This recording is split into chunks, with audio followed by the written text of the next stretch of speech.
What's up? What's up? What's up? What's up? What's up? What's up? What's up? What is up? How are y'all doing today? It is Friday. Y'all know what that means. That means we're going to have us a good old time tonight. I'm your host, Emmanuel Noisette, and I am so happy to be here with you all today. Let's see. We have got so much stuff to talk about. We are going to talk about some great X-Men news. We got the writer strike finally coming to an end. And then of course, y'all director, Martin Scorsese had some interesting, refreshing new thoughts about the film industry. And I will give plenty of commentary and my thoughts on his thoughts, and that's gonna be interesting. Yes, that will. But let me just say real quick, for anyone that is new here, first and foremost, welcome to the channel. I really appreciate y'all coming in here and taking the time to hang out with us. But if you want to be a part of the live chat, one of the livest of live chats of all of YouTube, all you got to do is subscribe to the channel. It is absolutely free, no cost whatsoever. But once you subscribe, you will be able to share your thoughts and, contribute to the conversation, as we go through each topic. And basically you could be a part of the EFAM as well, which, by the way, shout out to the entire EFAM and shout out to the replay gang. I see y'all, man, for real. Like, y'all be coming in, like after the whole live. I understand you might not be able to make it, things come up. That's cool. But my goodness, y'all be showing up and I appreciate y'all. And shout out to all of y'all that keep on hitting that thank you button, right under the video to show some other little extra financial support. I thank you guys very, very much. I do my best to make sure I respond to y'all after the fact. So don't worry, I do see y'all. Speaking of which, I got to give a quick shout out to Low-Key. Thank you so much, Low-Key. Always holding the channel down for the $25 Cash App. Ma'am, thank you so much. I really appreciate you every single time, and then some. So thank you for that. Let's give some quick shout outs to those of y'all that decided to come in early, because I always appreciate that as well. We got SJ Evans coming through. How you doing, ma'am? Thank you so much, holding it down for the mod squad. Ism Schism, what is up? How are you? Deborah Rodriguez, top supporter of the channel. Thank you so much for being here, ma'am. I appreciate you. Stephanie, good to see you, holding it down for the mod squad. Johnny Washington, my man, what is going on? Thank you so much for being here. Let's see. Jesus, good to see you. Thank you so much for being here as well. Wouldn't be alive without Ms. Harper. You always know what it is. Thank you so much for being here. I appreciate you. My man Didier is here, back in action. Good to see you. Thank you so much. Soto, hello. Good to see you. Dante, what is up? Good to see you too. Shar, thank you so much for being here. Appreciate you. Alexander, thank you so much. I'm glad that you're back. Oh, you got Dame over there. Oh, okay. So you must be from Milwaukee. Okay, I see. Listen, I understand Milwaukee getting Dame. That I thought he was going to Miami, but I understand. That's y'all a little scary, and I can say that because the Bulls been mediocre for a long time. So I'm side eyeing my Bulls right now, but I understand. Congratulations to y'all with that. Rhonda coming through. Thank you so much. I appreciate you. Let's see. As I walk through the valley of the shadow of death, what is going on? Thank you so much for being here, brother. Appreciate you as always. 60 plus, holding it down. Thank you so much for being here as well. My man Terrence, always a pleasure. Thank you so much, sir, for being here. Nelson V is back at it. JN, how you doing? Thank you so much for being here. Another top supporter of the channel. Who else did I see? I saw some other faces. Hold on, there we go. Calway, hello. Callow, hello. Good to see you. 60 plus. I think we got you already. Yeah, I think we did. There we go. Treese, that's what I was looking for. Thank you so much for being here. Low key, come on through. Appreciate you, ma'am. All the support as well. Anna, babe, thank you so much for being here. Shauna, thank you so much. Always a pleasure to have you on. Who else? I saw a couple other folks. There we go. Rims coming through. Thank you so much for being here. Always a pleasure. Rims, I don't know if if you're comfortable sharing or whatnot, but like I told you before, we are keeping your dad in our prayers and thoughts and all the positive vibes. If you got a good update, we'd love to hear it. But either way, we still got the fam in our thoughts and prayers. So hopefully everything is going well on your end. But thank you so much, man, for holding the channel down. I really appreciate you. Let's see. Rachel, hello. Good to see you again. Samantha, always a pleasure. Thank you so much for being here. Got Thicka? Is that it? Got Thicka? That is an interesting name. I like it. Thank you so much for being here. Let's see. Corey, what is up? Good to see you. My man Chris is back. Mama J is in the building. Thank you so much for being here.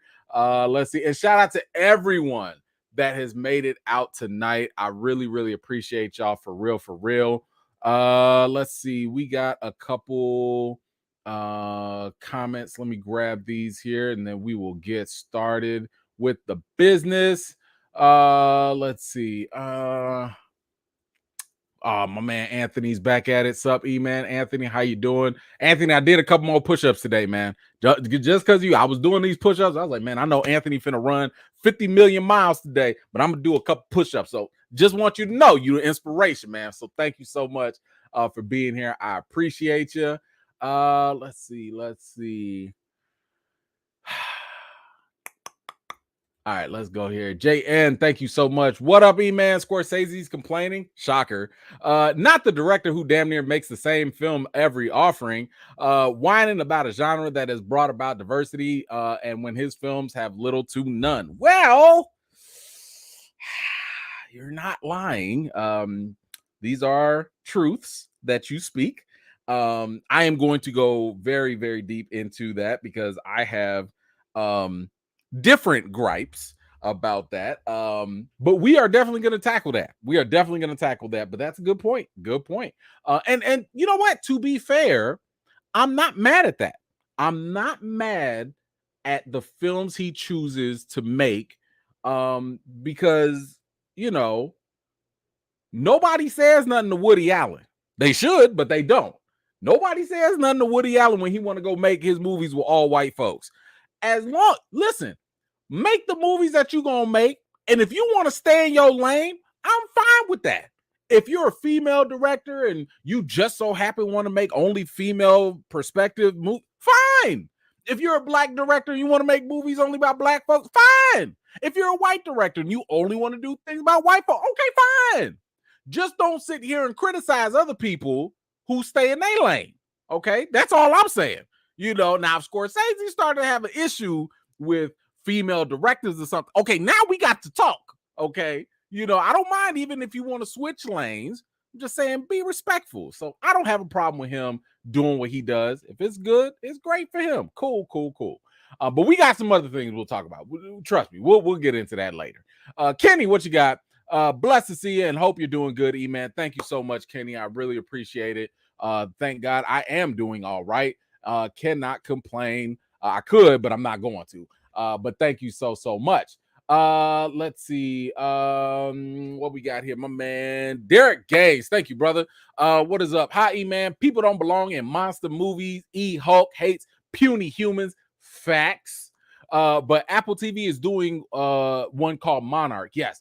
I haven't watched Monarch yet. I have access to it, but I was watching Gen V. I just started watching Loki. They gave us access to Loki, so I'm watching Loki right now. And to be honest with you, because a lot of people don't really watch Apple, it kind of goes lower on the priority list of things to watch and potentially cover. I don't even know if I have time to cover everything, but I'm trying. But yeah, I definitely heard about Monarch and I'm looking forward to it. So you said here, have you seen the latest Batman cartoon, Death Comes to Gotham, East Hulk Smash? So yes, I have seen Batman. I don't know if is that the latest one? Okay, but anyway, I have seen it. Death Comes to Gotham. It wasn't bad, but it wasn't like the best one to me. I actually which one did I like more? No, that was bad. There was one Batman one that was terrible, like one animated one. I think it was the one where he was a samurai and he went back in the past to go fight Joker and all this. That was trash. I mean, that was gutter booty trash. I could not as much praise as we give to WB with their animated stuff, oh, they should have kept that one. That one was terrible. Oh my God.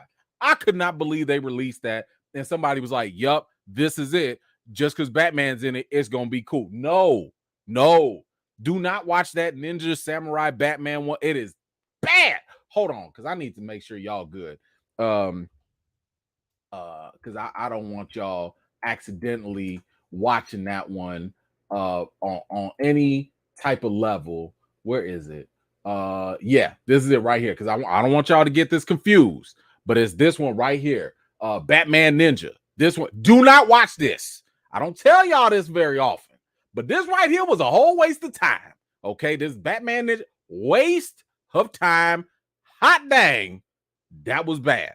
But yeah, the Batman, the Death Comes to Gotham, it was okay. The best one I've seen so far that was like one of those offshoot ones was actually, and this was very surprising to me, because I didn't expect this at all.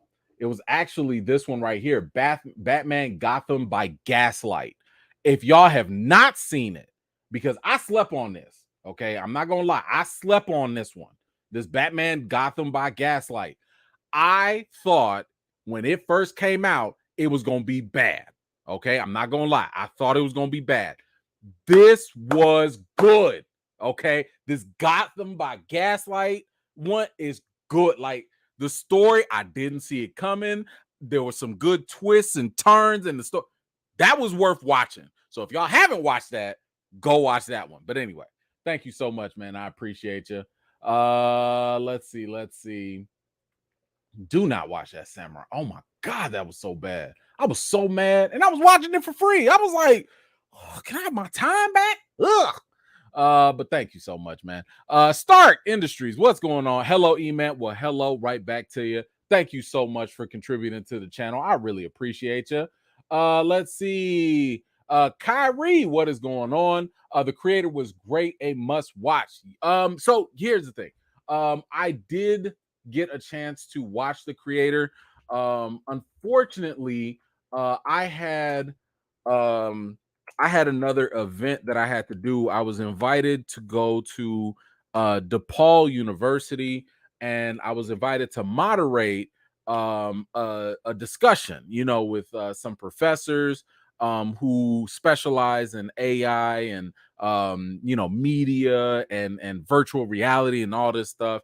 And I didn't have time to make a full review for the creator for you guys, but I did get a chance to write my review. So if you guys are interested, you can go to themovieblog.com.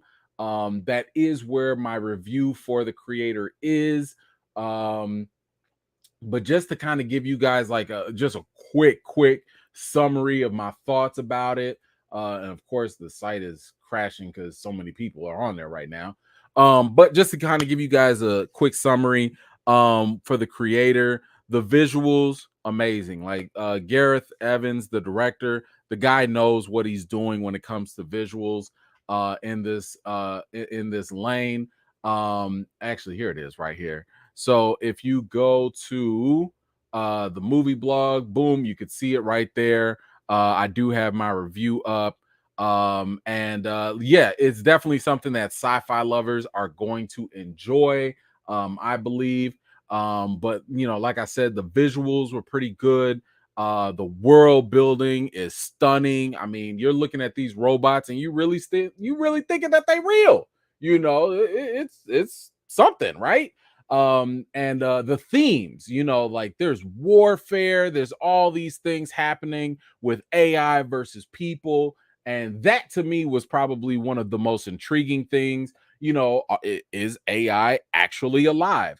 Do robot lives matter? Those type of themes were things that this movie tackled that I thought were really, really interesting. The biggest issue I probably had with it was just the fact that I've seen this movie before. Like when you see this, it's not, I wouldn't say it's the most original thing. It's not bad, but you know, you see a little bit of District 9, you see some Elysium in there, you see a whole bunch of movies that you've already seen, Blade Runner, all of that, So, like, for me, the movie was thought provoking, visually memorizing, a sci fi journey that'll tantalize the imagination. Is it worth watching? Absolutely. And if you want to go see my score, just go visit themovieblog.com and go hit up my review for the creator. I got to get y'all to actually go click. We need the clicks over there. So but I did overall like the movie. I thought the creator was pretty solid and worth the watch. So if y'all have seen it, let me know what you thought about it. Try not to spoil nothing for people who haven't seen it yet. But thank you so much, Kyrie. I appreciate you. And thank you, by the way. Thank you for the phonetic spelling, because I definitely would have mispronounced your name. So I appreciate the phonetic spell. Help me, okay? I help me. I'm not the brightest bulb, okay? Not the sharpest knife. So I appreciate all the little assists y'all be hooking the brother up with. But thank you so much. Anthony, what you got? Glad I inspired you. I was only running for that challenge, and that was last month. Okay, all right. So you're not a runner. Okay, that I understand. I get it. But thank you so much for that. I appreciate you. Let's see what else you got here with another one back to back. I thought that Death Comes to Gotham was a trailer for a graphic novel series. It did kind of look that way, right? Like it looked like it was something that would be for a novel, but it was actually an animated movie, and the way that the movie ended was kind of different. It's a very, very different thing. I wouldn't say it's my favorite, but it wasn't bad. It wasn't that Ninja Samurai thing. That was trash. But yeah, check it out if you got the time. But thank you so much. Let's see, Derek. Why is Blue Beetle streaming? Is it bad? It's streaming because people didn't go out and see it. They didn't. I didn't think it was bad. I mean, I actually saw it twice. I saw it once. For during the screening, and then I took my daughter to go watch it, and we had a good time. Like it was, I think I get like on my review. What did I give it? Like a 7? I think I gave it a 7 out of 10. It's okay. It's okay. It's not bad. But not enough people showed up for it. I don't know why. Maybe the Latino representation wasn't strong enough. Maybe people were discouraged because DC's had a bad reputation for a while now. I don't know, but I wouldn't say it was a terrible film, but it did underperform. It didn't get the people going. So make it that would. I would have said it was a matinee film.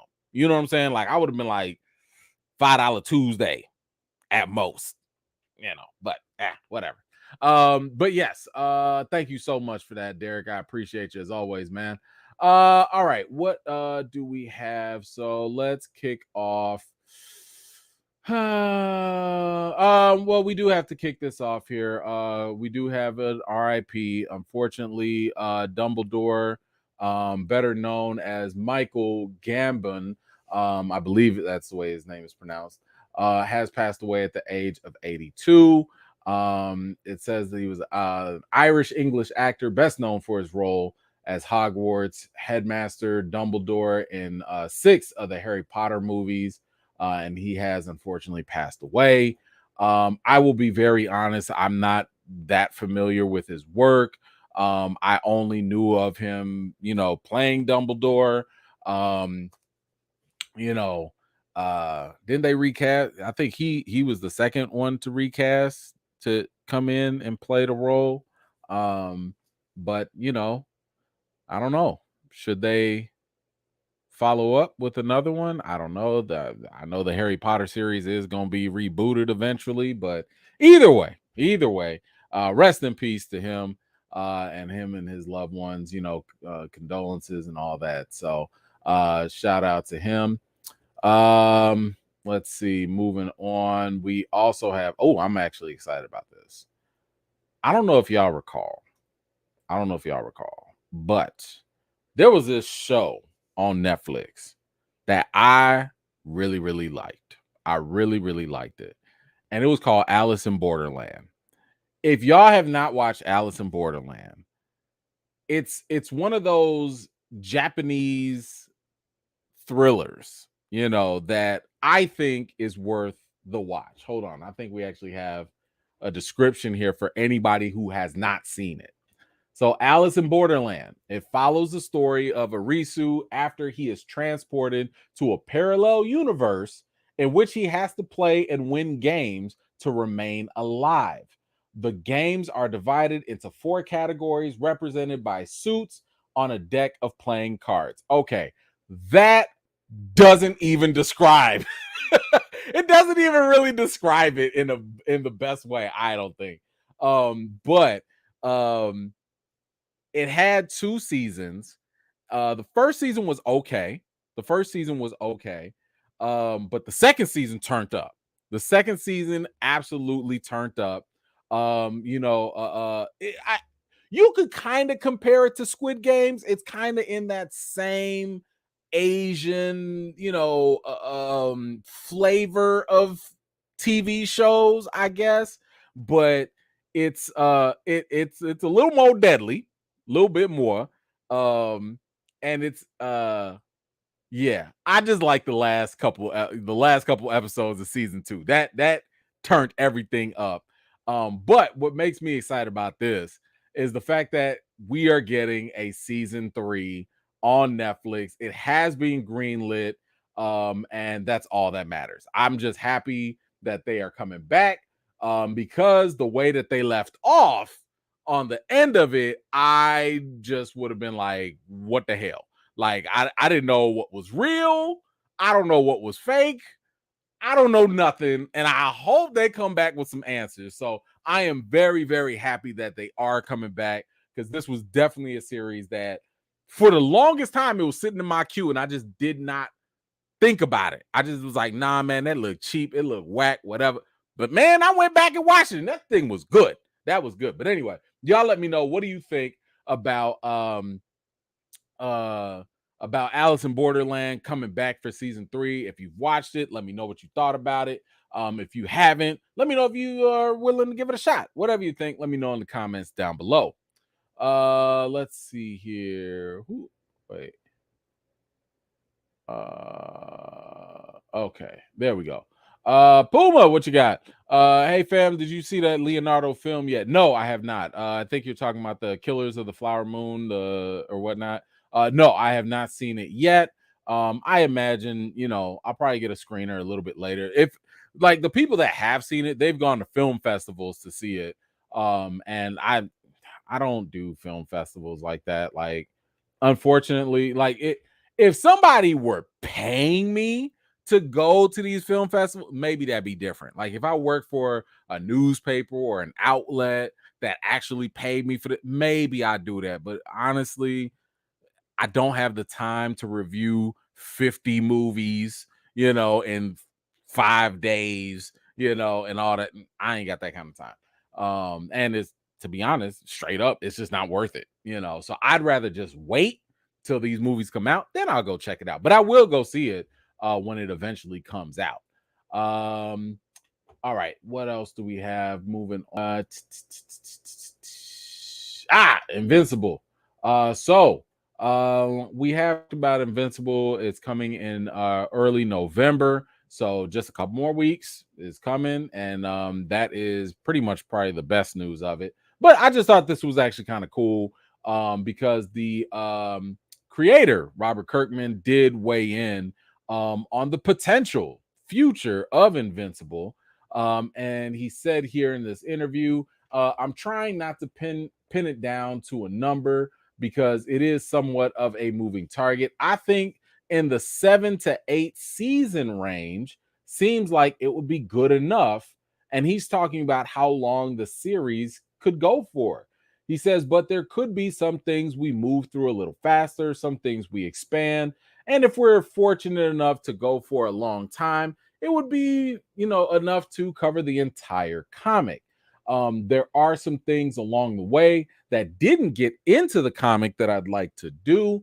I think it'd be cool to have some episodes here and there that are completely original, So that's part of the plan moving forward. And you know what? Honestly, that sounds great to me because I don't need any type of show to just keep going indefinitely. I like the fact that he at least has a rough idea of how many, seasons it would take. And what is it like? Each season had what, 8 episodes or something like that? I don't think they had that many. Um, so yeah, I like that. Anytime you tell me that there's a beginning, middle, and the end, that means that you got a plan. So I like the fact that we can potentially get that, and I'm down with it. But what do y'all think? Do y'all think that 7 to 8 seasons is too long? Are you excited by the fact that maybe we're getting stuff outside of the comic and maybe they expand a little bit more, and go in different directions? Whatever you think, let me know in the comments down below. Let's see. Jay Bling, glad to know the Deadpool writers will be allowed to be on set again like they were on previous movies. Yes, I am as well. And we will be definitely getting more into that with the writer strike coming to an end. Let's see. Next up, we've got Halloween. Ugh, damn, I should have started with this earlier. Halloween. Michael Myers. Now, for a long time, the whole franchise has been, I feel like, propped up by legacy. I feel as though the early movies in the 70s and 80s or whatever, they came out at the right time, right? And they captured an audience. But ever since then, when Busta Rhymes was out here fighting against Michael Myers, like the Halloween H2Os and all, like it feels like the franchise has just been going down the toilet.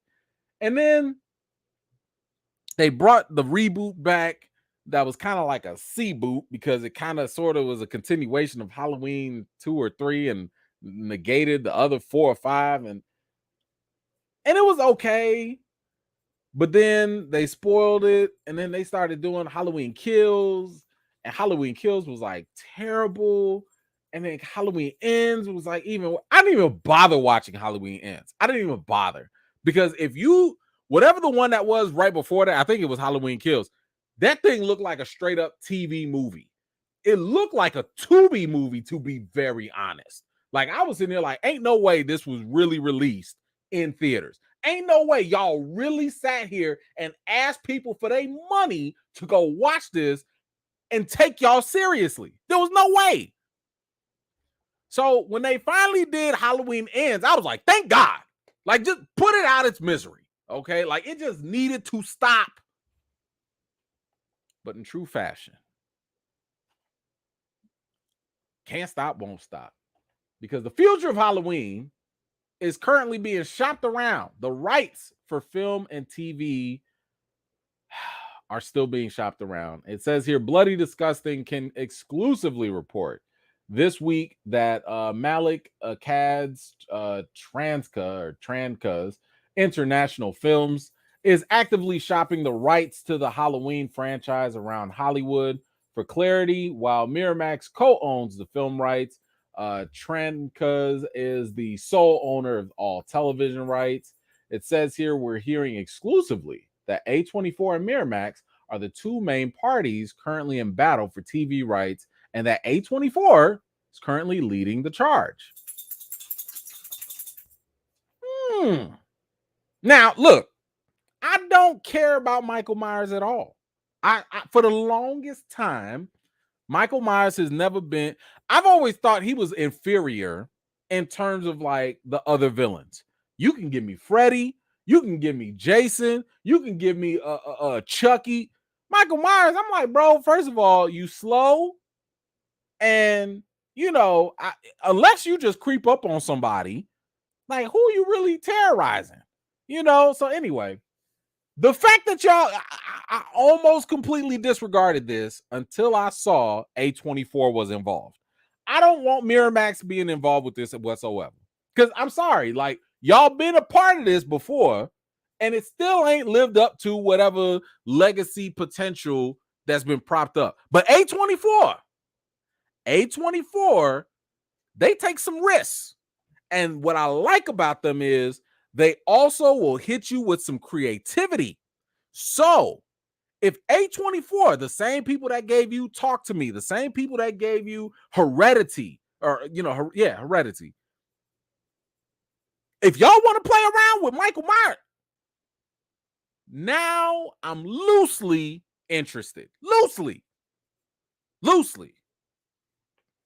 So, does that change anything for y'all? Are y'all interested in a Halloween TV series, or do you think that they should keep going with the movies? Is Michael Myers an actual TV show, or is it better to be seen on the big screen? Whatever you think, let me know down below. And does A24 being in the mix, does that change things for you too?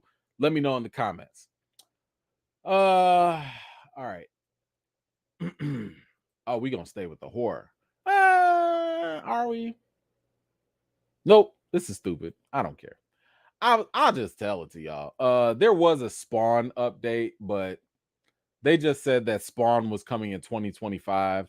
They've been saying that same stuff for the past 2 years, so it's not worth covering. I'll believe it when I see a trailer. When I see a trailer, then I know Spawn is actually coming. In the meantime, nah, you can miss me with that. But we are gonna stay with reboots. Y'all, I have always been a huge fan of The Office. The Office has been one of the best comedy shows in a long time. Now, I wouldn't say it is the best. I just say that it has been among the best. Because when Steve Carell left, it did kind of take a little dip. It wasn't terrible. It was still watchable, but it took a little dip in quality.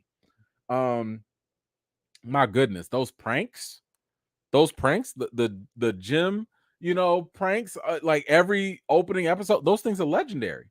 They're legendary, So,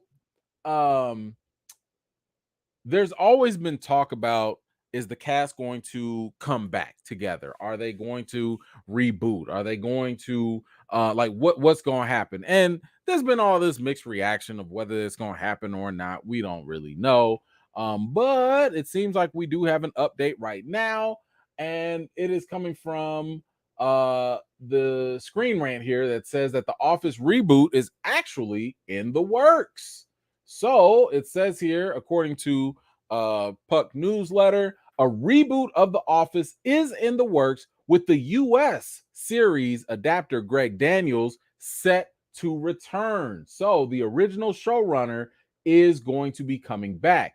It says here that Daniels has struck a hopeful tone, even elaborating on how he might approach a reboot, explaining that it would be set in the same overall universe, but not necessarily featuring the same characters. John Krasinski and Mindy Kaling have expressed that they'd be open to revisiting their famous roles if the circumstances were right. Okay, so listen, I'm for it. I'd be interested to see what they do. I'm not gonna lie. Steve Carell really carried the entire franchise. Like, he really did.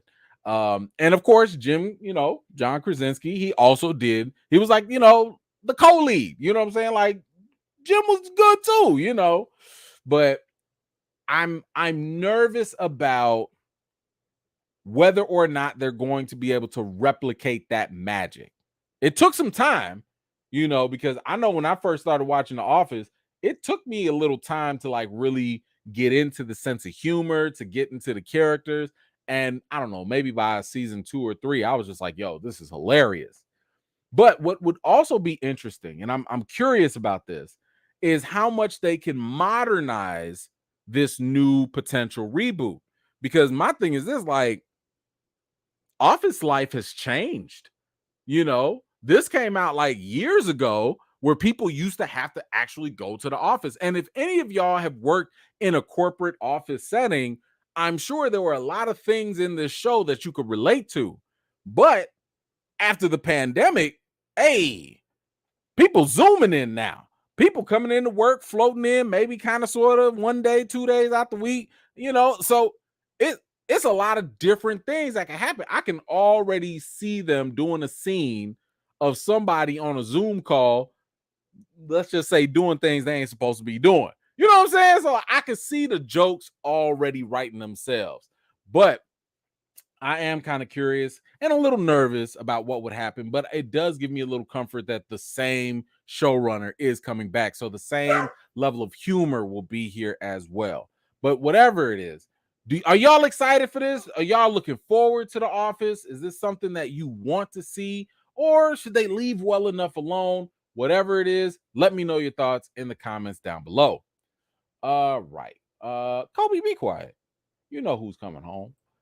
He always bark when like we come home. Like you supposed to bark when it's intruders. Like, come on now, bro. You know it's us. Oh,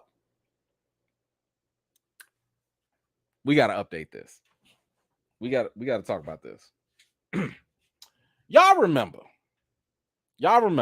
Stephen Amell, aka Arrow.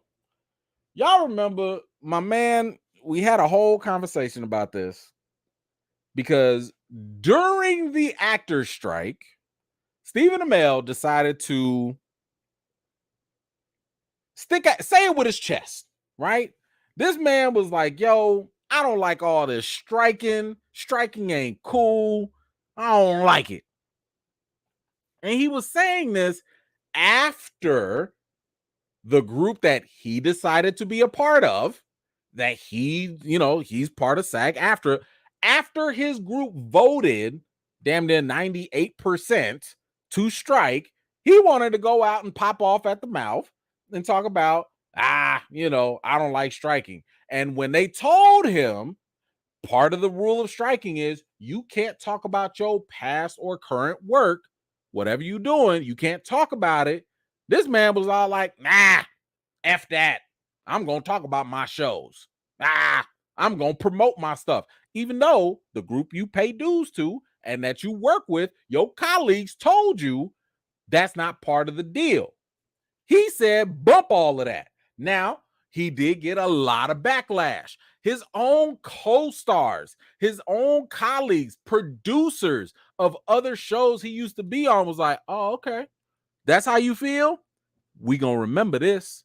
And his colleagues was like, man, F out of here. Like, yo, everybody's giving this dude the middle finger. Everybody's like, yo, bump this guy. Because it's like a spit in the face, right? So my man backtracked all his talk. He came back and was like, hey, I support the union. And we saw this man out there on the picket lines the next day. Because his agent was like, if you don't shut your tail up and get out there on that picket line, shut up. You're not going to work. Shut up. So he got his tail back out there, right? But listen, I don't believe in karma. That's just not for me. Okay. I'm a Christian man. I believe God controls things. I don't subscribe to karma. However, I'm also not going to act as though what goes around don't come around. Because, bruh, your little show called Heels, canceled. Yikes. It says here the network has, I think, banned Heels, Run the World, and Blind Spotting, and they will not be moving forward.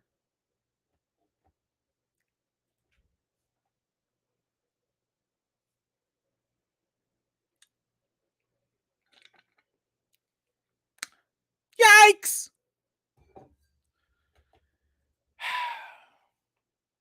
So, not only did you kind of spit in the face of your colleagues and some of your producers and stuff like that, the show that they told you to like chill out and no promote, that you went and promoted anyway, got canceled.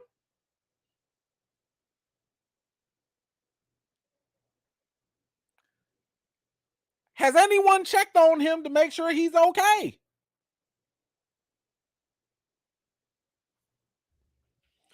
Well, I'm sure he'll be fine with all those new deals that the WGA just signed off on, you know, the things that he was against, because he didn't want to strike and he didn't want to offer any alternatives to striking. He just wanted to talk about the thing that was supposed to be there to help him and other actors like him in the long run, you know. But I don't know, whatever.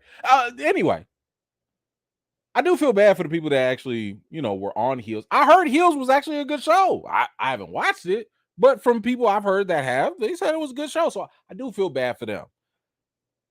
I'm just wondering, maybe if he had been quiet, would that have changed things? I don't know.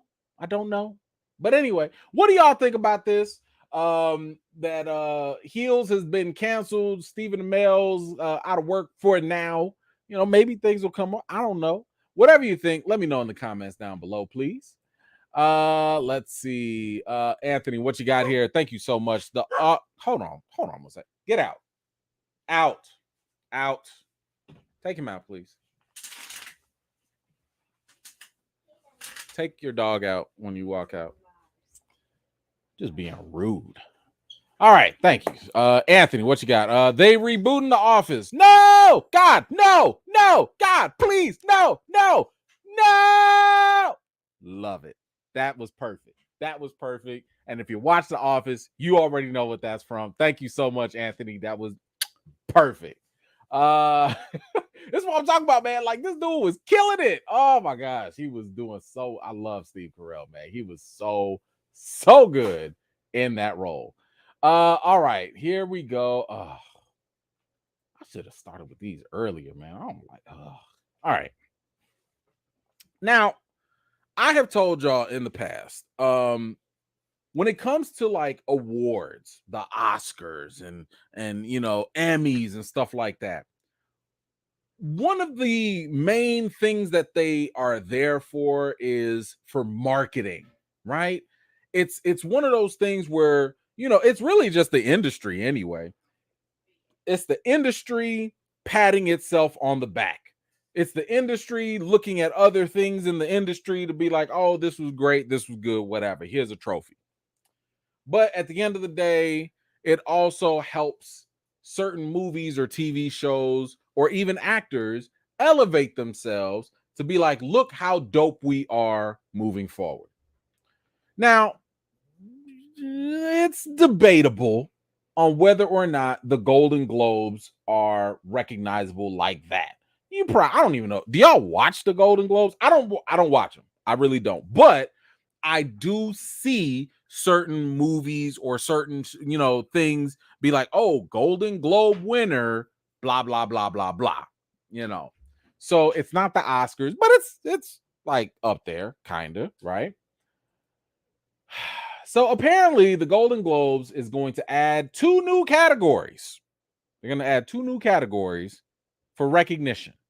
Once again, this recognition can sometimes be used as a false flag of greatness. Here are the new 2 categories that they're doing. It says here the Golden Globes adds 2 new categories: blockbuster movies and stand-up comics. Stand-up comics and blockbuster movies. The first new prize is the Golden Globe for cinematic and box office achievement. Eligible nominees will be among the year's highest earning or most seen feature films that also deliver creative excellence. Now, in order to qualify, you need to make at least 150 million in the box office and 100 million in the domestic box office for streaming movies. That means that the viewership has to be at a certain amount and recognized by industry sources. I don't even know why this is a thing, because a movie making, I think we all agree with this. Just because a movie makes a lot of money doesn't mean the movie's actually good. Okay. And I'm worried about this because y'all know what kind of movies would qualify for this? Let's just look at this. Hold on. Let's go. Where okay. Just right here. Hey, Barbie. Okay. Spider-Man Across the Spider-Verse. Okay. I'm not mad at that if those things got awarded. I'm not mad at that at all. Even Oppenheimer, sure. Guardians, sure. Ant-Man, Ant-Man, Ant-Man 4, 3, whatever. What?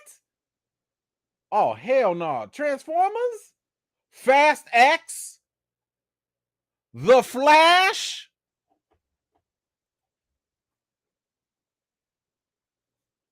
You finna, those movies gonna qualify? I'm just saying, Fast X and The Flash are not in the same, Ant-Man, Flash, they not in the same conversation as Barbie or Across the Spider-Verse. But according to this new qualification, it's all in the running. I don't think y'all understand how bad this is.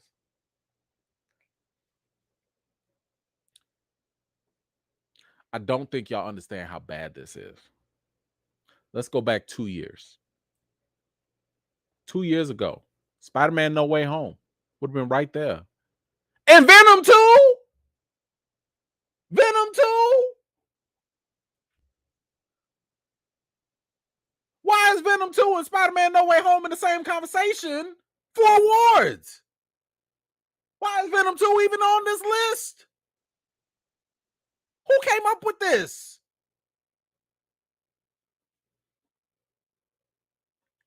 Could y'all imagine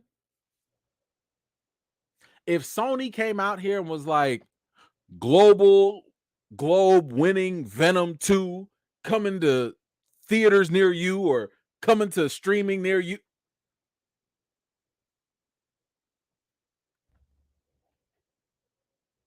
I don't know who came up with this. They need to be fired. Like, this is one of the dumbest ideas I've ever heard. One of the dumbest. And here's the thing. Meanwhile, y'all would rather sit here and reward movies for accomplishing a very low bar for let's just say for franchise, and superhero movies and stuff. That's a low bar to get 100 million in today's world with these IPs and franchises. Y'all would rather go reward that, not because the movie was actually good, but because people actually went to go pay to see it, which, by the way, that could have been because of the marketing. That could have been because the previous movie was good, but the current movie was bad. Like, there's all these other factors, but forget all of that. Y'all would rather go have that award, but you're not going to reward the stunt category. You literally have stunt men and stunt women go out their way, put their lives on the line just to entertain us. And that doesn't qualify for an award, but that does. Fast X, Ant-Man 3, Venom 2. But yet, when we have people like John Wick 4 and you have all these crazy stunts and stuff happening, the things that make our eyeballs go, wow, y'all don't want to reward that? Y'all can miss me with this. Y'all can miss me all the way with this. This is dumb. Dumb. Now, the second category, though, is best performance in stand-up comedy on television and recognizes outstanding work from a comic in a traditional stand-up format. I can get down with this. I can get down with this because now, I don't know about y'all, but I've been seeing on Amazon, I've been seeing on Netflix, they are giving more comic stand-ups opportunities and shine. I don't know if y'all follow him, but we just had the brother Country Wayne. I've been following him for years. And he's like, I like his skits and stuff like that. And he just had a special on Netflix. So, like, technically he would qualify, for that. And good for him. Now, I do question if Dave Chappelle show up, like, does he just win? Because I'm saying, like, Dave Chappelle been crushing it with his stand-ups. I don't know about Kevin Hart. Kevin Hart been kind of hit or miss. His last stand-up was pretty funny. The ones before that were kind of so I wonder if it's gonna be kind of unfair at that point. But I don't know. But I will say I'm more okay with this category, the stand-up comedian thing, because it is starting to become more prevalent. There is more competition. So I would like to see that happen. I think that'd be interesting to see. But no, I'm not with that box office thing. That's just dumb. It doesn't mean anything at this point. But anyway, what do y'all think about these new awards for the Golden Globes?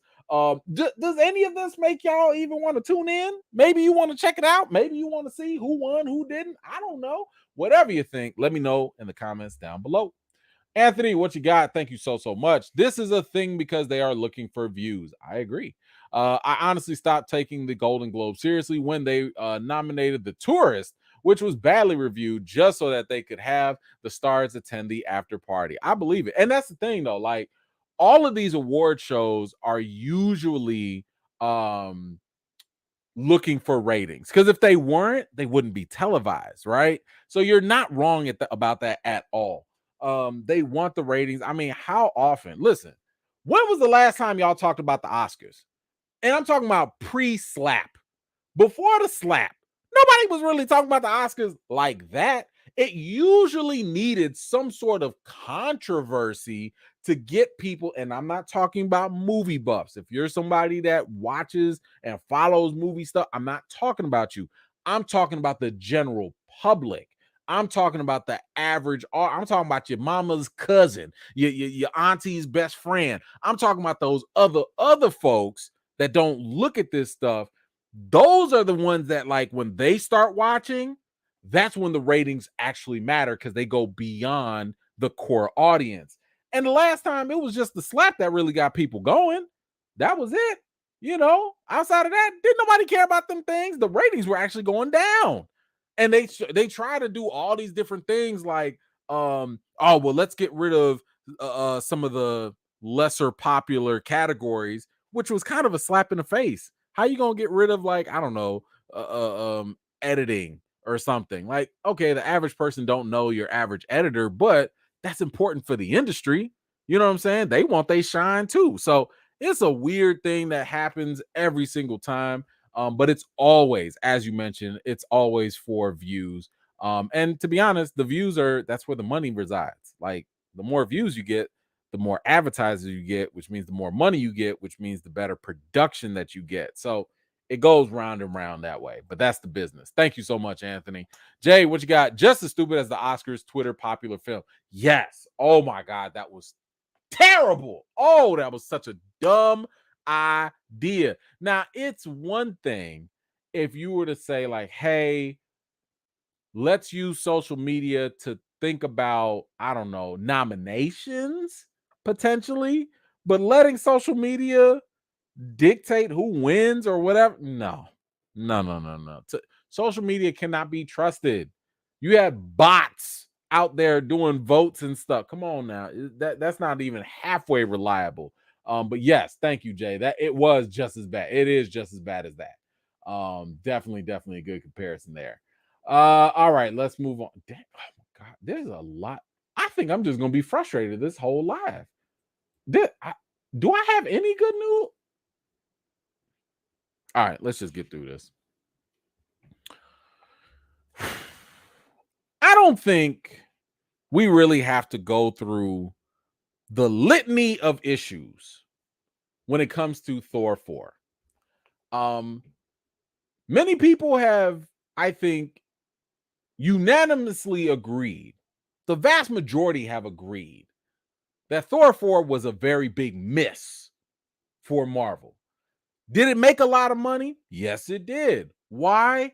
Because we just had a movie from Taika Waititi, who rescued the Thor franchise, by the way, and, with Thor Ragnarok. And we was like, well, we like what happened in Thor 3, so we're going to show up for Thor 4.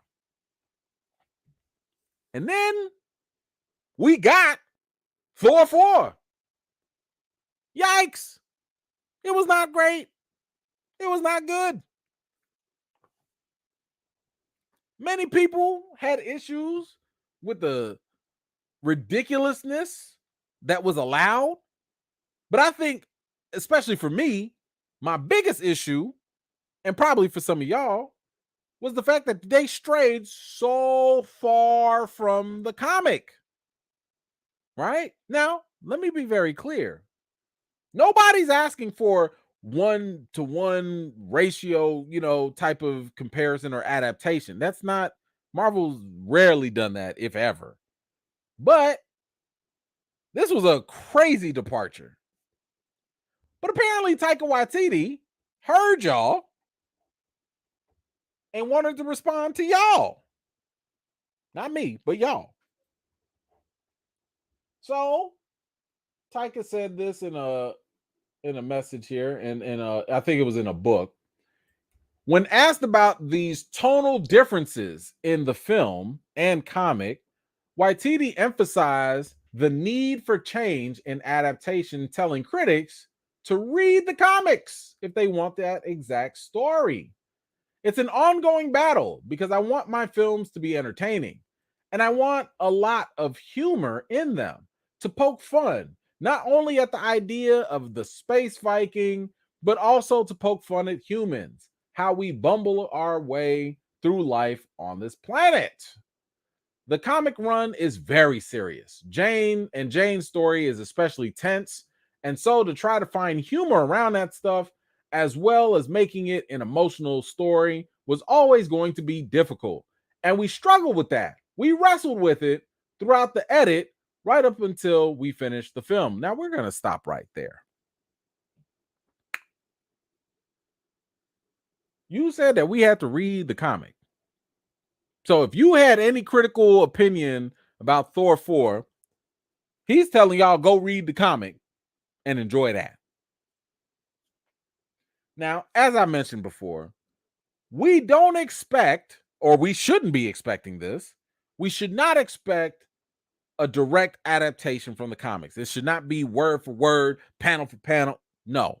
If anything, it should be, I don't know, 20%, maybe 30% of the core essence of the story from the comics. So, for example, Civil War, the first Civil War in the comics, it was about a beef between Cap and Tony. That's all you needed to capture. Nobody said you had to get every character involved. Nobody said you had to get all these big battles going on. All we needed was Cap versus Tony. That's it. Once you get that, you can play around with it. You can remix it up a little bit. That's fine. Nobody complained about that. But when it came to like what you were doing with Thor the God Butcher, when it came to what you were doing with Jane dying from cancer, what comic did you read? Because whatever you put out there, it's not even recognizable to what Marvel had done in the comics. You got Gore the God Butcher not even butchering no gods? You making a joke out of cancer? Like, why is that even funny? Nobody likes cancer. There's nothing funny about cancer. Nothing.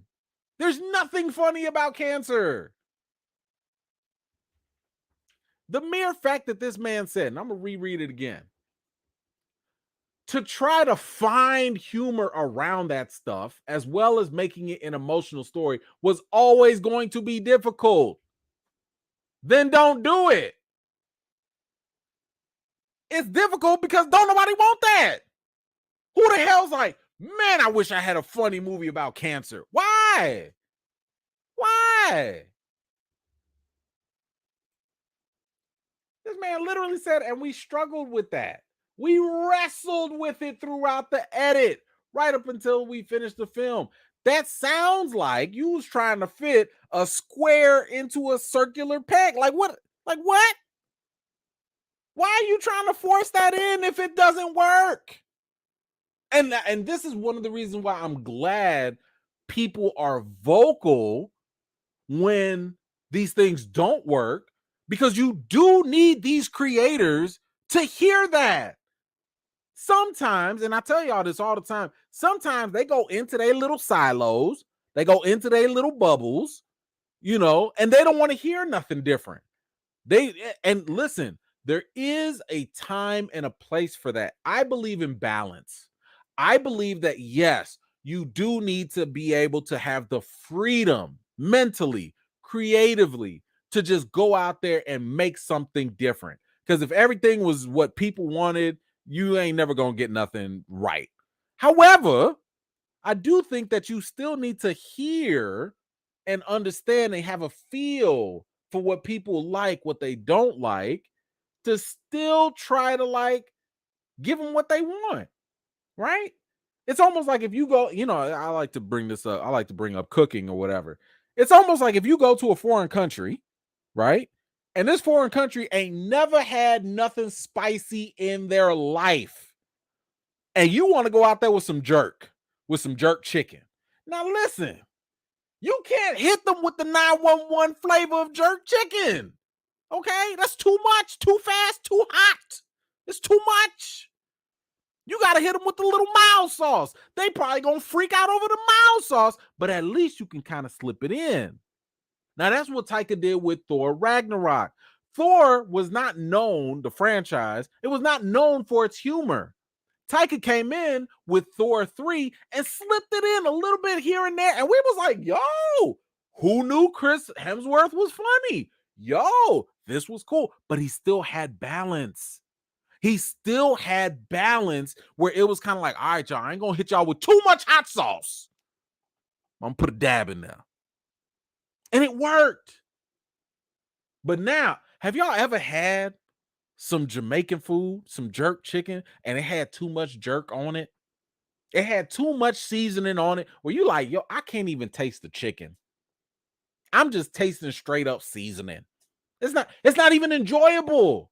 You can't even eat it no more. That's what Thor 4 was. It was too much jerk. It's too much. And the fact that this man was literally sitting here saying, we struggle with that. I'm like, why didn't you get the sign? Why didn't you see this? You couldn't read it on the page. Yo, this ain't working. How do we make this work? It's not going to work. Man, we got to make this work. It's not going to work. I know, screaming goats. Okay.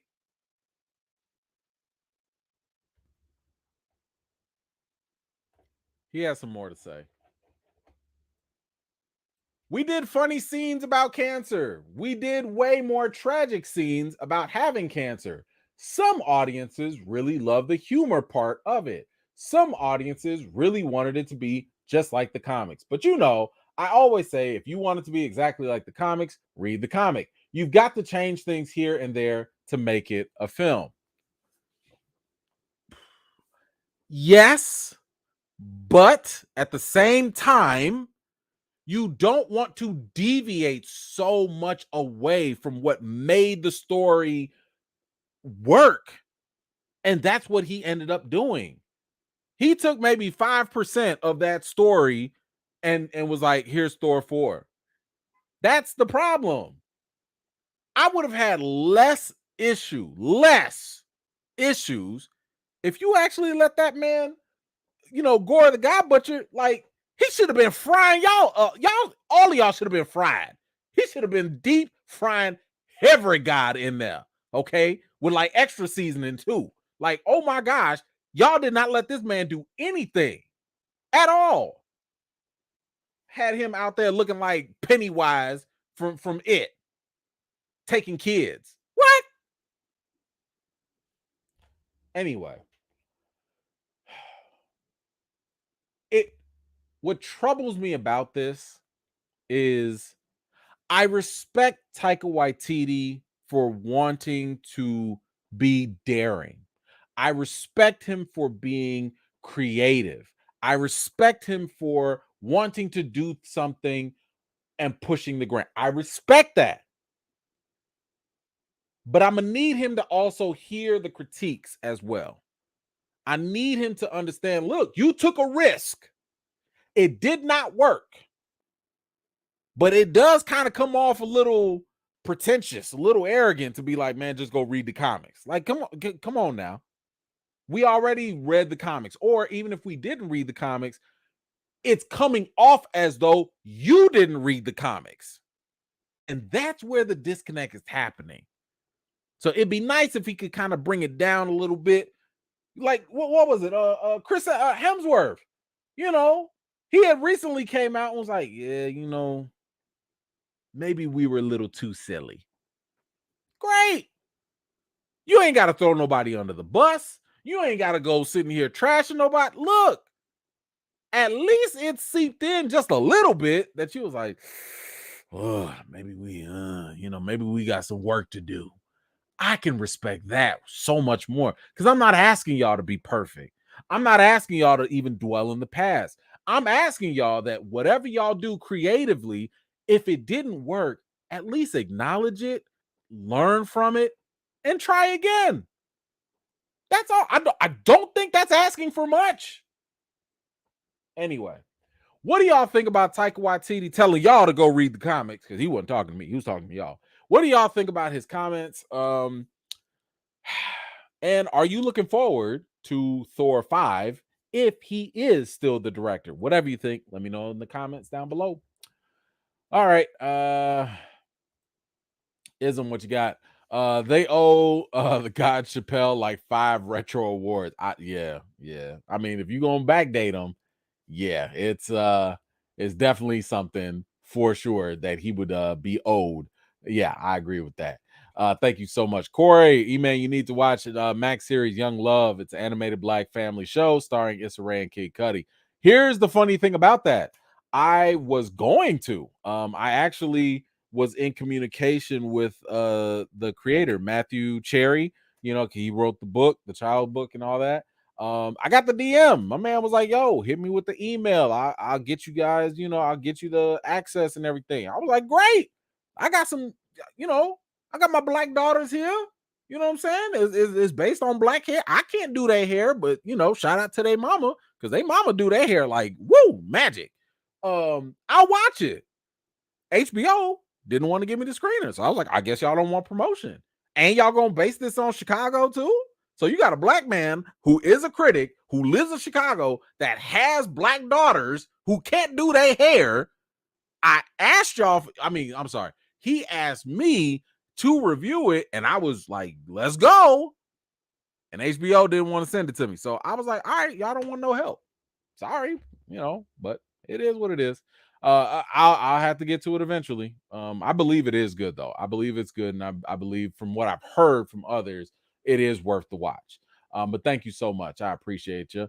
JN E-Man Thor 4 was unseasoned. It was bland watered chicken. Yes, it was. It was hot dog water. There was nothing in there. Nothing. Thank you so much, JN. I always appreciate you. Nelson V, what you got? Gore the nanny, not the God Butcher. Feige was stretched thin with the TV series and movies to make Chapek money. Glad Marvel Studios is slowing down. You and me both. They absolutely need to slow down because that was a mess. And I'm not going to let Feige off the hook on that. I'm under the impression that Feige probably saw it and was just like, man, go ahead. Just do whatever. So Feige still got to take that L. He still has to take that L. He's not off the hook. Yes, two things can be true. Yes, he was stretched thin, right? But he also gave the green light. And I'm sorry, the buck stops with you, sir. You the one that's sitting here giving these green lights. So it's still on him. D-Rock, what you got? E-Man, have you ever or would you ever try to work at Marvel Studios? Your voice is so important and needs more exposure. And would you consider writing a part in my book about film treatment? Well, let me start with the end. I don't know nothing about film treatment. I'm just a commentator, man. I'm just a critic. I don't know nothing about that. Look, we could talk, I guess, but I don't know if you want me for that.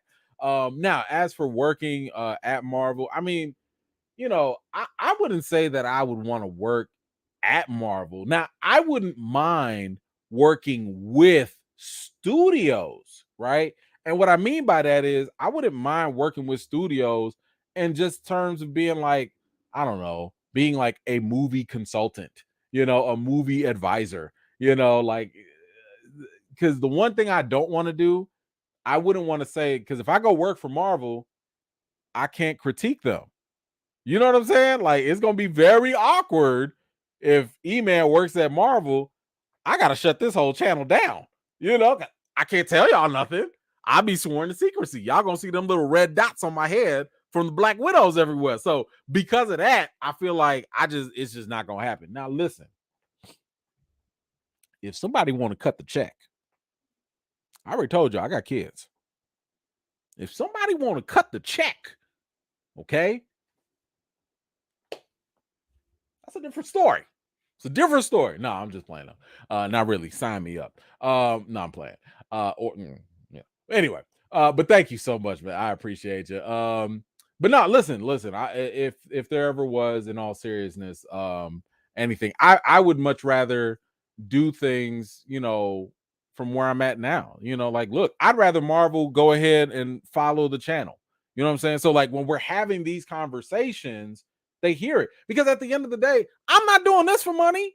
You know what I'm saying? Like, don't get me wrong. I appreciate y'all. Don't get me wrong. But I'm talking about this stuff because I'm passionate about it, right? Like, I care about all of these movies, whether it's a horror movie to, comic book movies. These are things that I like. So when I rail against a Venom 2, it's because I know these things could be better. I know these things could, bring all of us better entertainment. You know what I'm saying? Now, are they gonna hear that if I work for them? I don't know. But right now, ain't nobody out here, putting any cuffs on me, so I can say what I want to say. I don't want to be held down either. But all right, thank you so much for that. I appreciate you.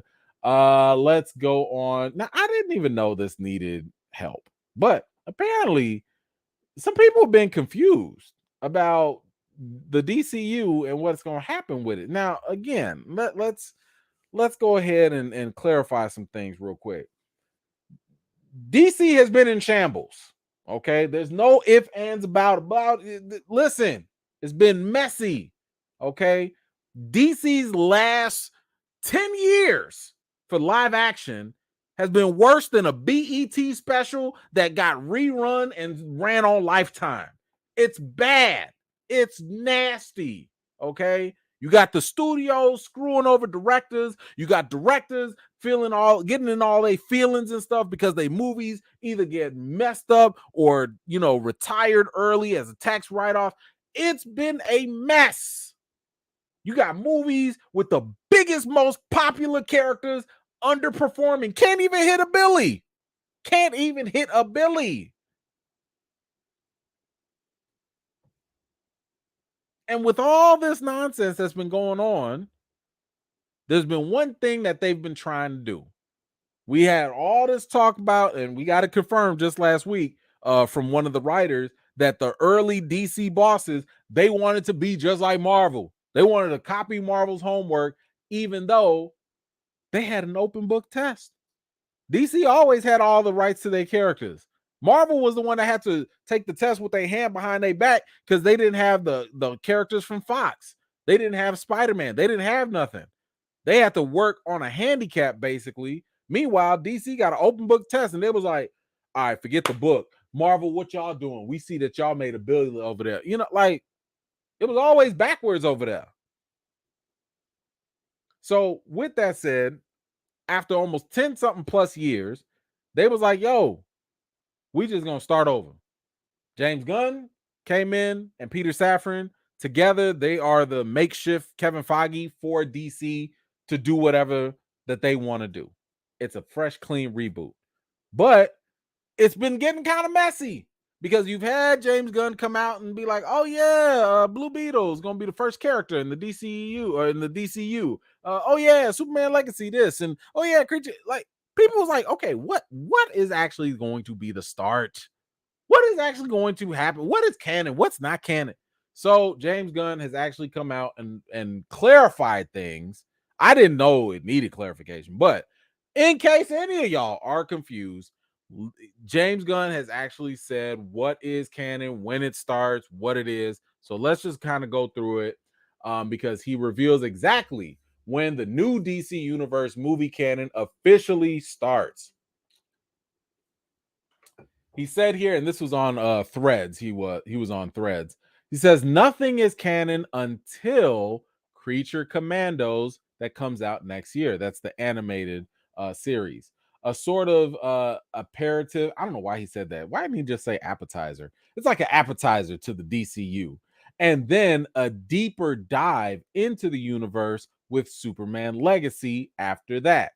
He said it's a very human drive to want to understand everything all the time, but I think it's okay to be confused on what's happening in the DCU since no one has seen anything from the DCU yet. Now, I kind of sort of disagree. The last thing DC needs after 10 years of discombobulation is confusion. That's not what y'all need. Because for the last 10 plus years, y'all have had straight up weird senses of direction. Nobody could tell what was this, what was that. People still asking, is Robert Pattinson the real Batman or is that another People don't get it. You don't need confusion when you have been brought in to bring clarity. And you've been brought in to show direction and leadership. Because that's all people have been asking for with DC. They just want to know, do y'all have it together? Because we don't believe y'all. Sometimes y'all got movies that come out. Sometimes they connect. Sometimes they go in a different direction. Y'all confused. And you want us to be confused? And then you want to say that confusion is good? No. Now, once again, this is one of those reasons why I tell people that I have a lot of admiration for James Gunn as a director. He's new to being the head of a studio. He ain't really been doing that great in the executive role with what he says. We already saw he was letting Zachary Levi go all out of pocket talking about The Rock, about a movie that was currently in theaters and screwing things up. Like, bro, you got to reel those people in. You got to be like Kevin Feige and tell them, like, yo, let me tell you something, man. Shut up. That's what you need to tell everybody. If you ain't talking about the movie, if you ain't promoting people, you can get up out of here. We still cool, but you're not going to do that around here because we trying to set a positive, consistent message with DC. So I'm sorry, sir. You can't be telling people it's a good thing to be confused about a franchise and a business that's already communicated that it don't know what it's doing. That does not breed confidence into the franchise. And that is something you need us viewers to give to you. And I've told y'all, the one thing that's been helping me have some faith in James Gunn's vision is that he was like, yo, we about the characters and the story. Because for a long time, that has not been the main objective with the DCU. But, bro, talking about confusion is good. Not now. Not here. This ain't it. Not now. He does go on, though.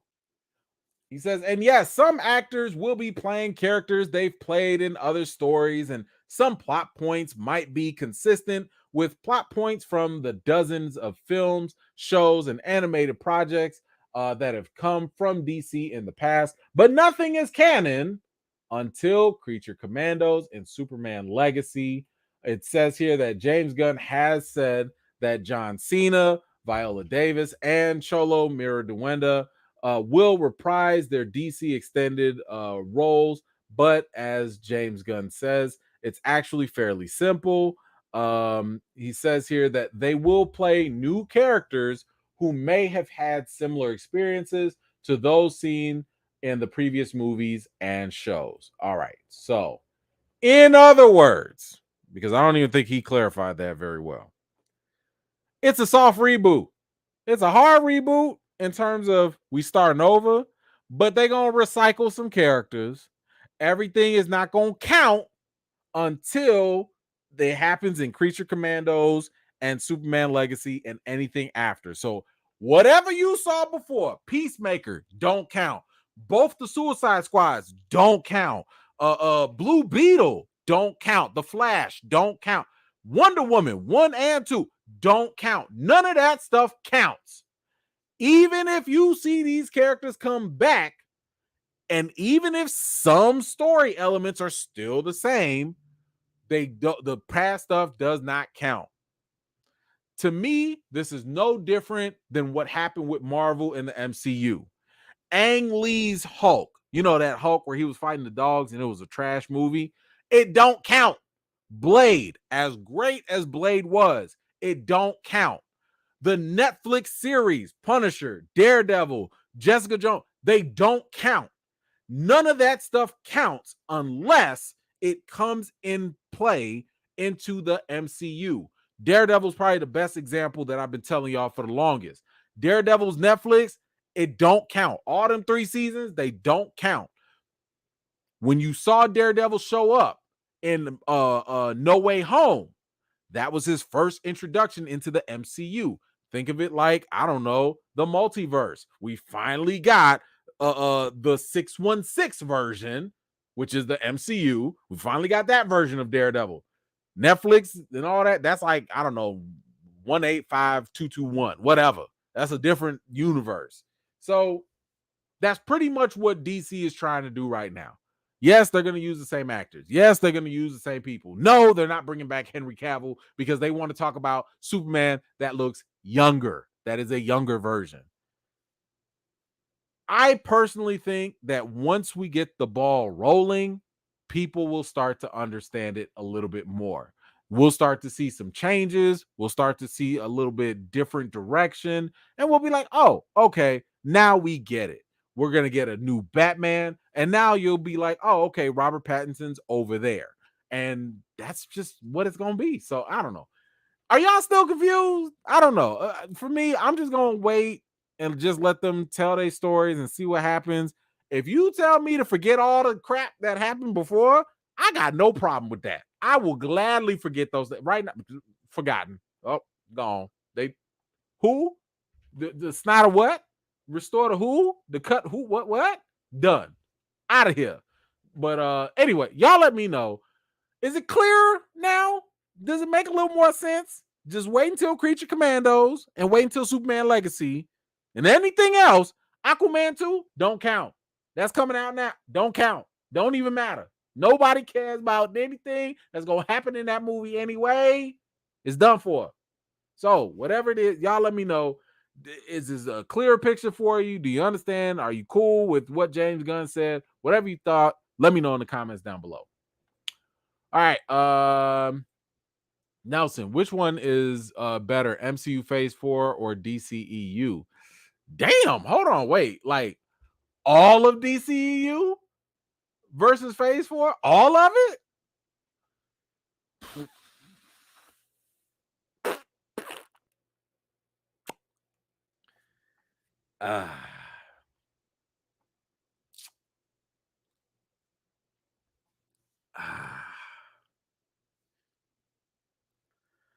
I have so many questions. Like, are we counting all the you remember when like you were in school and let's say you failed a test and like when you failed that test, the teacher was like, you know what? Come on in after school. I'm gonna let you redo the test and I'm gonna let you use the book and your notes. Because to me, that's what Batman v Superman, the extended version, and the Snyder cut were. I take those as you had time, you went back and studied, you used your notes, and you was able to get a better grade. But the first thing you submitted, hot trash. You was failing. You was finna be kicked off the team. Like it was just out of here, right? So I don't know if those things count. I like Peacemaker. Peacemaker was good. I like James Gunn's Suicide Squad. The other one was trash. I liked Wonder Woman. Aquaman was okay. I like Man of Steel, but I had some issues with it. Over time, I started to not like Batman v Superman, so I can't really put that up there. And yes, Marvel has had some misses, but if you're going to say Phase 4, you have to include the Disney Plus shows. So WandaVision, Loki, What If, I like those. Those were hits. Shang-Chi, I like that. Eternals was a miss for me. Shout out to Just My Opinion Reviews. Apparently loves that movie. I don't know why. Black Widow was a miss. Thor 4, heavy miss. Aquaman, heavy miss. Spider-Man No Way Home, hit. Great hit. One of the great. Doctor Strange, good. They messed up some things, but good. I think I'm gonna have to say MCU. Like, it's just, I mean, Birds of Prey. Y'all watch that? The Harley Quinn thing. And again, I am not saying that MCU was like that great in Phase 4, but if we got to compare it to DCE, it's almost a little not fair. So I'll go with Phase 4, but I don't like it. All right, let's see. Okay, so let's move on. Finally, some good news. Jesus. The writer's strike, guys, is finally over. I want to say, what was it, 148 days or something like that? 148 days for this writer's strike. Yikes. My goodness, look, the writers have had some basic concerns and demands. A lot of it stem from residuals. They could write a hit show and they have no idea if how many people are watching it. They not getting paid for it, or they getting paid pennies. There's a threat of AI and how AI could almost take over their work, or compromise their work. You had just so many issues, especially with the writers' rooms and the minimums and all that stuff. I got a whole video about that if you want to learn about the writer's strike and all the stuff. Because let's be honest, what ended up happening, and this is why the strike happened, the industry changed, the whole industry. Okay, so the contracts and agreements that they used to have were like 30 years old. And TV 30 years ago is not the way TV and movies are today. So, of course, because the industry's changed, the contracts have to change. But the studios didn't want to budge. Okay, they didn't want to. Now, I think we can maybe give a little bit of credit to the heads of the studios, because the main faces were Zaslav of Discovery, WB, Iger from Disney, and the other guy, the other head from Netflix. Now, after all this long talk, and I think they started to see over them 148 something days, they were not looking like the good guys. They were looking very greedy. We saw Iger say them other things, talking about it was unrealistic what they wanted. What? Getting paid fairly was unrealistic. What you talking about, Willis? And the I think the general perception was that people was not feeling the studios. People were not looking at them as like, oh yeah, y'all are in the right. No, people started to side with the writers and the actors and all the other hardworking folks out there. So I'm gonna give them a little credit. They did end up going to the meetings themselves. They were like, all right, look, we gonna be in the meetings with y'all. No longer are we gonna send the AMPT or whatever. We're going to come down from our big old offices and we're gonna sit in the room, and we not gonna come out till we done, till we get something locked down. And that's all we needed. That's all they needed.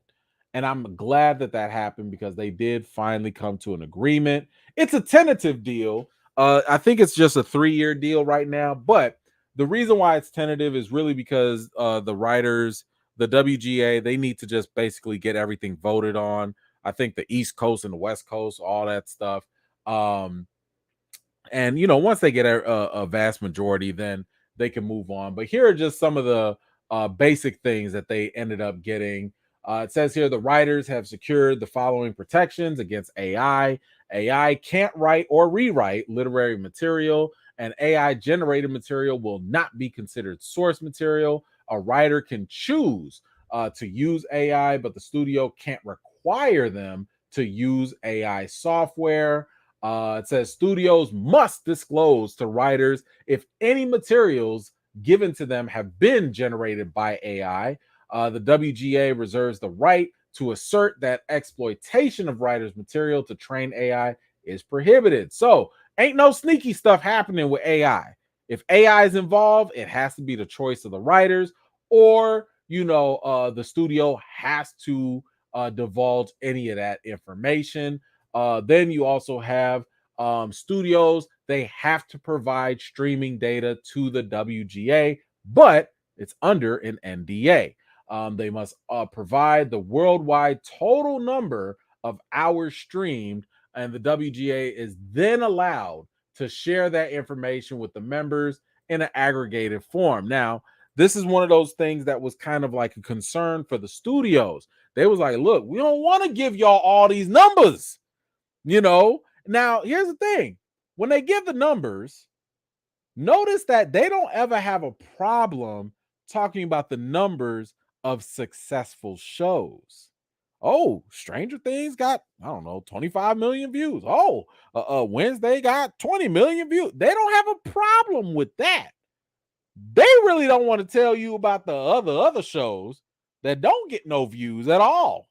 They don't, because that can kind of breed potentially a lack of trust. Maybe the stockholders will be like, ooh, ain't nobody watching y'all as much as we thought y'all. Oh, maybe we'll pull our money out. It could be all these different combination of things. Or the other option is maybe they didn't want to tell them all the numbers, because if they say, yo, 30 million people are watching this show, and meanwhile you looking at your check and you like, why'd I get 30 cents? If 30 million people are watching this and I only got 30 cents, something ain't adding up. It's not, the math ain't mathing, right? So right now, they didn't want those numbers to come out, but what they did was they were like, you know what? We will tell your union the numbers, and your union under an NDA, so they still got to protect themselves, so they can't go blabbing this out. Your union will give that information in a different way and disperse it to people that need it. Okay. Now don't get me wrong. Let's not be surprised if in the future we start to hear some numbers slip. NDAs are fine if you know who leaked it, but if you don't know who leaked the information and it just so happened to come out, the information, if it's out, it's out. But anyway, this is necessary protections. So it does look like it's at least headed in the right direction. They did get some more stuff out here. So now with those streaming numbers, basically, like if a show is viewed by 20% of the service's domestic subscribers in the first 90 days, a release of release, 90 days of release, you get a bonus equal to 50% of the fixed domestic and foreign residual. So basically, the writers, they're not going to get the residuals that they used to get. It's not going to be like, well, as long as the show is making money and it's out there and it's playing, you're going to keep getting a check. No. Right now, it's like you got 90 days. If a show is hitting and it's popping and it does a certain amount, because they're going to get paid whatever they get paid, you're going to get a nice little bonus, but only within those 90 days. Now, I feel a little iffy about that, because on one hand, some of these shows and some of these movies that come out, all they need is 90 days, because you probably forget about them right after that. Look at God, what was that movie with Sandra Bullock and the eyes where she couldn't see? God, what was that movie? Y'all remember? What was it? Bird something? Come on now, help me out now. Where she couldn't see. Damn it, I forget it. Anyway, y'all will put it in the comments. But when you had that Bird Box, I knew it was a bird something. Thank you. Appreciate y'all. When Bird Box came out, How long did that last? It wasn't like for 6 months. Like, it was hype. It was cool. We tuned in. I mean, we was kind of locked in. We watched it, and then it fizzled away. Even though it was successful, it wasn't something that was going to be here forever. You know, shoot, same thing for Squid Games. Squid Games came, it smashed, it did a great job, but after so long, it kind of fizzles out, and that's fine. Let the writers get their money, get their bonus, make their stuff. But look, after 90 days, it's on to the next one. You know, because that month is done after that. Now, here's the thing that I'm a little iffy about, which is, and I don't think this was stipulated in the agreements. What happens after that 90 days and the show comes back 2-3 years later? People talk about Suits on Netflix right now. It used to be on USA. Me and my wife actually started watching it. I like it. It's actually pretty good. So the people that did Suits, them 90 days been gone. Y'all not gonna get no money, even though it goes on a new network and it's making more money for the network. Like, y'all not getting paid for that. So that's where I'm kind of like, damn, that kind of sucks. Because now it seems as though you just gonna have to constantly be on the grind. And man, 90 days, get paid. All right, on to the next project, because you only got 90 days to make that, to hope for that thing to be a hit, and then, you know, to do something. Now, here's something else, and I hope the studios don't do this. I hope they don't. But y'all know there's always the room for abuse. One of the things that I've always found interesting I'm not going to name the platform, but certain platforms will take a movie or take a TV show and they'll put that as the first thing you see when you log in. It'll be the first thing that pops up and you'll be like, dang. And it'll be like, ooh, #1 on the platform. Ooh, most popular watch series, whatever, right? What if they wait 90 days and then put it up? And then the show gets popular. So it's on there. Technically, it's released, but don't nobody see it because it's buried and hidden away deep, deep, deep in the recesses of all the other movies and TV shows. Now, I'm not saying they're going to do this. I just don't like the potential that it could happen, because I've seen some things on certain platforms where I'm like, dang, this is new to me. I never saw this show, but they just now started promoting it. And this thing had been out for almost a year. And it's a good show, but I'm just like, ooh, based off of these rules, I don't think I like this. So there's always going to be loopholes. I don't know if I like it. I don't know. Let's see. What else do they have? They also said here for the writer rooms that they have agreed to terms for the minimum staffing in the TV writers' rooms. In development rooms, at least 3 writers, including the showrunner, are guaranteed 10 weeks of employment. Once greenlit, the below shows the minimum of writers required for a TV show. So basically, they can't just say, okay, well, we only gonna need 2-3 writers. Give us a draft. All right, y'all fired. We gonna bring one person in and let them finish the rest. No, you gotta, if you're gonna hire them, you gotta make sure that they're getting paid for, what is it, 10 weeks of employment.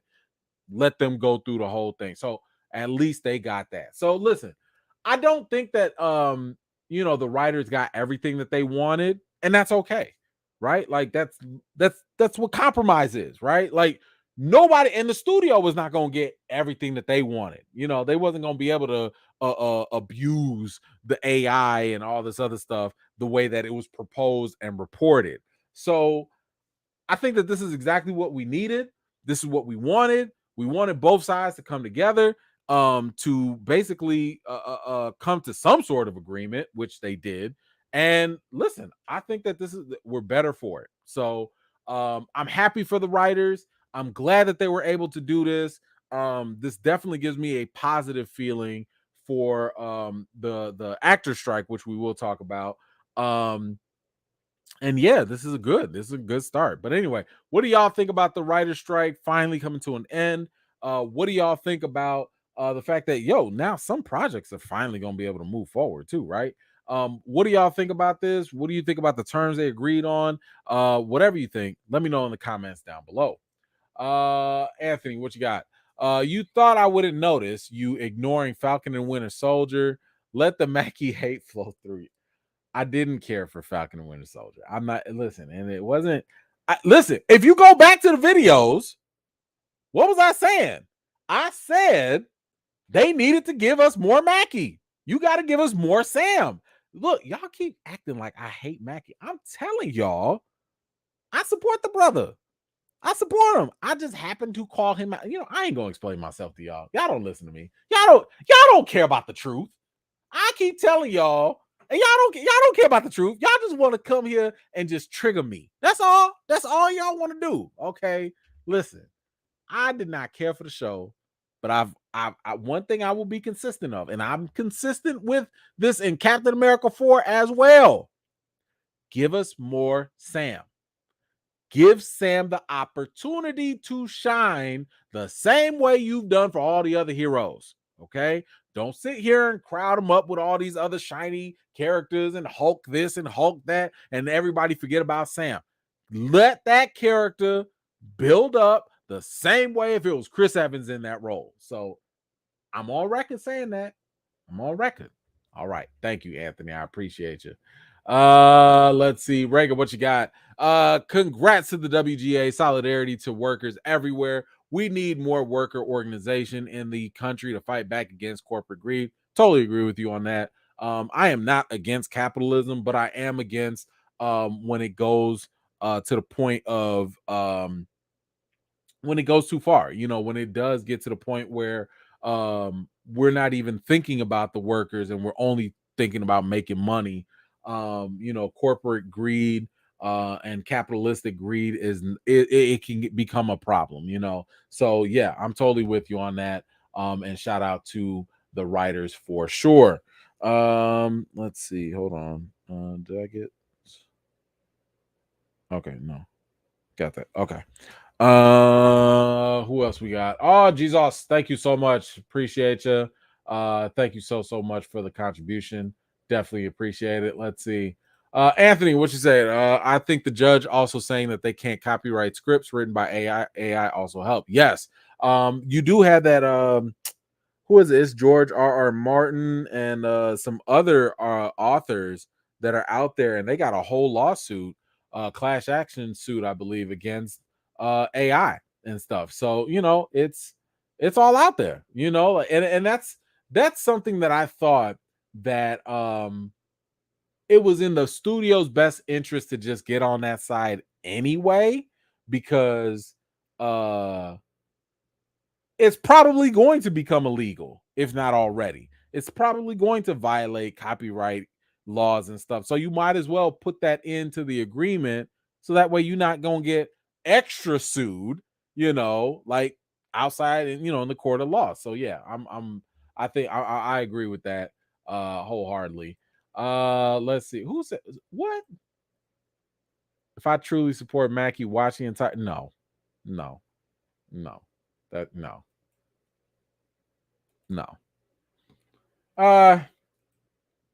Moving on. So, like I said, right after the writer strike, you have the actor strike. Now, I've said this from the beginning. I've said this before. I am a strong believer that the moment I was actually surprised that the studios were able to make a deal with the writers first, because I thought it was easier to go making a deal with the directors, which they did very fast, and then making a deal with the actors, because the actors, sorry to say it, they carry a little bit more value than the writers. Now, don't get me wrong. You absolutely need writers. You need them. And I was having this conversation with a coworker of mine, though. When you look at writers versus actors, you go down the street, ask somebody to name you 5 writers, and they might struggle. Ask them to name 10 actors. They can rattle those names off like that. So, yes, they do work together. Yes, they need each other, but actors kind of carry just a little bit more weight, just a little bit more, because it is entertainment, right? No, when was the last time any one of y'all was like, oh man, I can't wait to go read or to go watch that David Goyer written movie? You know, like, you're not going to the movies for the writers. Most of the time, you're not. You're going for the director, yes, and the actors. Those things sell it. So actors are important. And I thought that the actors having more leverage, because listen, you could have the directors on board, you could have the writers on board. If the actors ain't on board, you ain't got nothing. Ain't no production starting. Nothing. It's done, right? So I thought the actors would get to their deal quicker, but they didn't. It was the writers. And because the writers did get their deal, it created a foundation, or at least a baseline, that the actors could be like, okay, we see what y'all agreed to with the directors, and we see what y'all agreed to with the writers. Now, here are our demands. Now, they're not exactly the same, but it gives a good estimation of how they can get there. So, even though they have not actually come to terms yet, there is some positive news, right? So, right coming off of the heels of this, it says here the Actors Guild and studio reps released a joint statement on Wednesday evening saying that both sides are coming back to the table on Monday, October 2nd. Several executives from AMPTP member companies will be in attendance. So that sounds like the actors and the studios are going to have their meeting just like the writers did. And the executives, so Bob Iger probably gonna be there, Zaslav and the Netflix bought, like, they probably all gonna show up again. Listen, knock this out. Get it done. Let's do this. Let's get back to business. So I like the idea that this is actually going to be true, or at least that this is going to be a sign of them moving in the positive direction. We've heard all this talk about, oh, they're going to meet, oh, they're going to talk. Okay, cool. We got deals done on both sides. Now we just need the actors and we're good. So I am hopeful about this. I like it. And actually, I'm gonna piggyback this right behind as a double topic, but we got to get back to business, right? We getting back to business, and because this writer strike finally ended, some shows, not all, but some things can start going back into development. But I am of the opinion that if it took y'all 4 days to get the writer strike, settled, I think by this time next Friday, I think they're going to come to an agreement with the actors. I think it's easier for them to make a deal. But with that said, we could start thinking about and talking about some of the shows that are going to be coming back that got, let's just say, disrupted because of the strikes. So let's get back to business. And that means, let's see, now that the strike is over, Superman Legacy, Abbott Elementary can go back Wednesday. It says several big movie projects could see pre-production resume very quickly.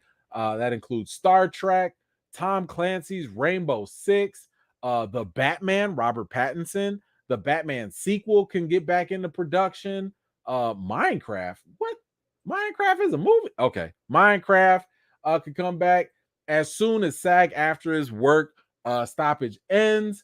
Production can resume on movies like Gladiator, the sequel, Mission Impossible Part 2, that can go on.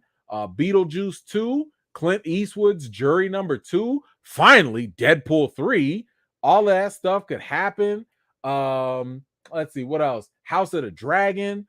They did already shoot a bunch of stuff, but they could basically put the finishing touches on it. And it says here they can start looking ahead to order season 3 of House of the Dragon. What else? Stranger Things, Wednesday. All of these things can finally start getting back to business because of the strike coming to an end. So I'm here for it. I'm glad about it. I cannot freaking wait. I've told y'all this 2024 and 2025. Ooh, we gonna be feasting. Okay, feasting. Okay, we gonna be eating good with these movies and TV shows. They ain't gonna have time to keep up. Oh, and maybe, just maybe, some of the movie news can get a little bit more juicier too. Because I know we've been struggling for a couple of weeks. I'm doing my best. I'm trying to make it as interesting as possible for y'all, but we've been struggling. Okay, this ain't. Remember the time when we were sitting here talking about, Hugh Jackman is coming to Deadpool 3? That's when we was boy, we was spoiled. Woo, we was spoiled back then. Now we out here talking about Stephen Amell. Anyway, what do y'all think about the fact that the actors are meeting up with the studios, and a lot of your favorite shows and movies that maybe you're looking forward to are getting back into pre-production? Whatever you think, let me know in the comments down below. All right, let's go. Chris, what you got? Let's not make Skynet angry. Listen, please don't. Please don't.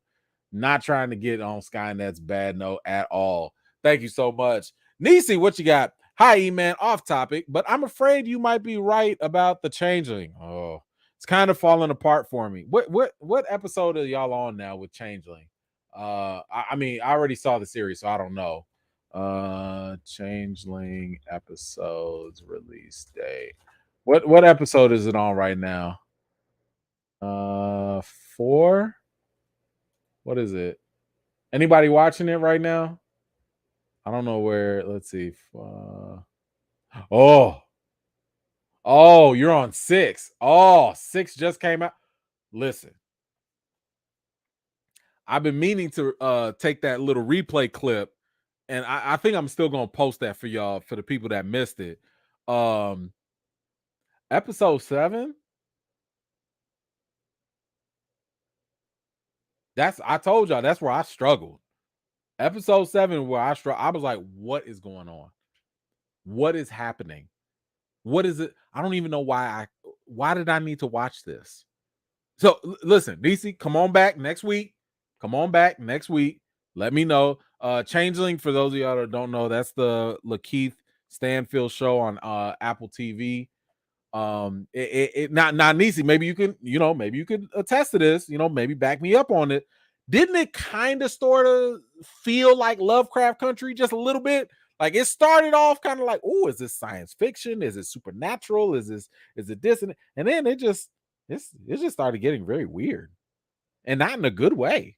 Like, it was just, yeah, it was just different, But anyway, but yeah, good luck. Good luck. I personally, it's not worth finishing for me personally. That's just my take. But good luck.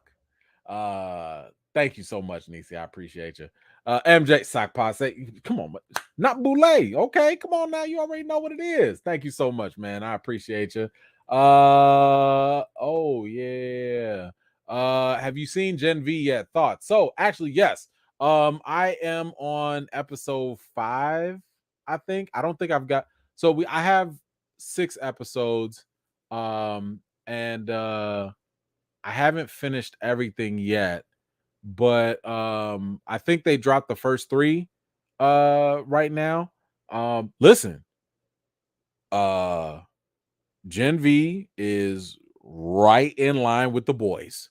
If you like the boys, it's right there. The one thing I don't know how to help y'all with it yet, only because I'll say this. Okay, I'll say this. The mystery that's going on, I'm not gonna spoil nothing, obviously. There is a mystery going on that they're trying to get to the bottom of. There are a lot more twists and turns, good ones, because the whole time I was like, oh, I can't believe. Oh, snaps. You mean, you know what I'm saying? So it is good. It is good so far. I get very reluctant on pushing something when I haven't finished it because I don't know if it's going to stick the landing. We remember Secret Invasion. Secret Invasion started decent, started real good. And them last couple episodes was just kind of like, so like I've had the studio ask me like, "Oh, can you write a review?" And I was like, "Oh, can you give me the rest of the show?" Because what does it look like if I sit here and say, "Oh my gosh, Gen V, so good, 9 out of 10," based off of only 6 out of 8 episodes? That don't make no sense, right? Because maybe them last 2 episodes are trash. Maybe they're bad. It's just like with the Changeling. If you told me to rate the Changeling on episodes 1 through 4, I'd be like, "Oh man, this is like an 8. This is great." But because I seen the whole thing, it's like a 5. So that changes things. So anyway, I think Gen V will be good based on what I've seen so far. I'm still debating if I want to like cover the whole thing. I was thinking if I do episode breakdowns. I don't know if y'all want that or not. I don't know if y'all do. Let me know. Because it takes a lot of time to break down the episode or whatever. But I'll think about it. I don't know. Somebody had asked something else. Oh man, Castlevania. Finally, I can actually talk about it because Netflix would not let me talk about it until like yesterday. Yes, I love the new Castlevania. What is it, Nocturne or something like that? I did get a chance. I saw it all. Worth the watch. If you like the previous ones, worth the watch. Yes, go check it out. Man, that ending. That ending. Don't nobody spoil it. Please don't spoil it. But it's already got me psyched for the next one. So yes, there is a new Castlevania. It's called Nocturne or whatever. It just came out. I want to say either today. Yeah, I think it just came out today. But yes, worth the watch. Very good. I was very happy with it. I love the animation. I'm here for more. So yes, I'm already thirsty for more. But thank you so much for that. Let's see. D-Rock, what you got? What do you think about The Boys? To me, it's been a phenomenal show until the last season, last 2 episodes, which was a massive letdown in my opinion. I like The Boys. The Boys is like one of my favorite shows. I think I covered it. I think I covered the series. So maybe if you go back to some of my old reviews, if you just Eman's movie reviews, The Boys season 1, season 2, I did cover it. I remember liking it, but the problem is the fact that The Boys has been gone for so long. I need a recap. Like I need to go back and probably watch my own videos just so I can remember what I liked and didn't like. Were we doing lives back then? I don't know if we were doing lives. Did we do lives? I don't recall. And I wondered, is that something that y'all would want to do lives for, or should we? Maybe I'll do breakdowns for that one. I don't know. I used to do breakdowns for The Boys, but anyway, I did like it. And I thought it was great. I don't remember being let down. I don't remember being let down, but I do recall liking it overall. I'll say that. All right. Oh, okay. So let's get to the other juicy news. We got 2 more things. X-Men. You see the shirt? You know what it is. Now listen. Everybody and their mama has been waiting for the X-Men. Back when Fox used to have the X-Men, it was a mixed bag of whether you was going to get something great or something absolutely terrible. The first movie in the early 2000s kicked it off, and we was like, okay, all right. Second movie, one of the best intros for a superhero movie. Great. Shout out to Nightcrawler. X3, trash. Days of Future Past, good. Apocalypse, trash. Dark Phoenix, whack. First Class, cool. But at the end of the day, X-Men Origin, Wolverine, trash. But at the end of the day, there was no question about it. The X-Men. I'm not talking about the Logan series because Logan was great, but I don't really think it was like X-Men. It was Logan. And the Wolverine was okay. It was okay. But I don't really consider those X-Men movies. Overall, X-Men has always been probably the most popular IP under Marvel. When you think of DC, you think of Batman, Superman, Wonder Woman. When you think of Marvel, you think of Spider-Man, Hulk, and X-Men. More likely Wolverine, but we'll just go with X-Men. So I've also been on the record by telling y'all that the same way for DC to measure its cinematic success, it's not going to start with Superman. It's really going to be on Batman, Brave and the Bold.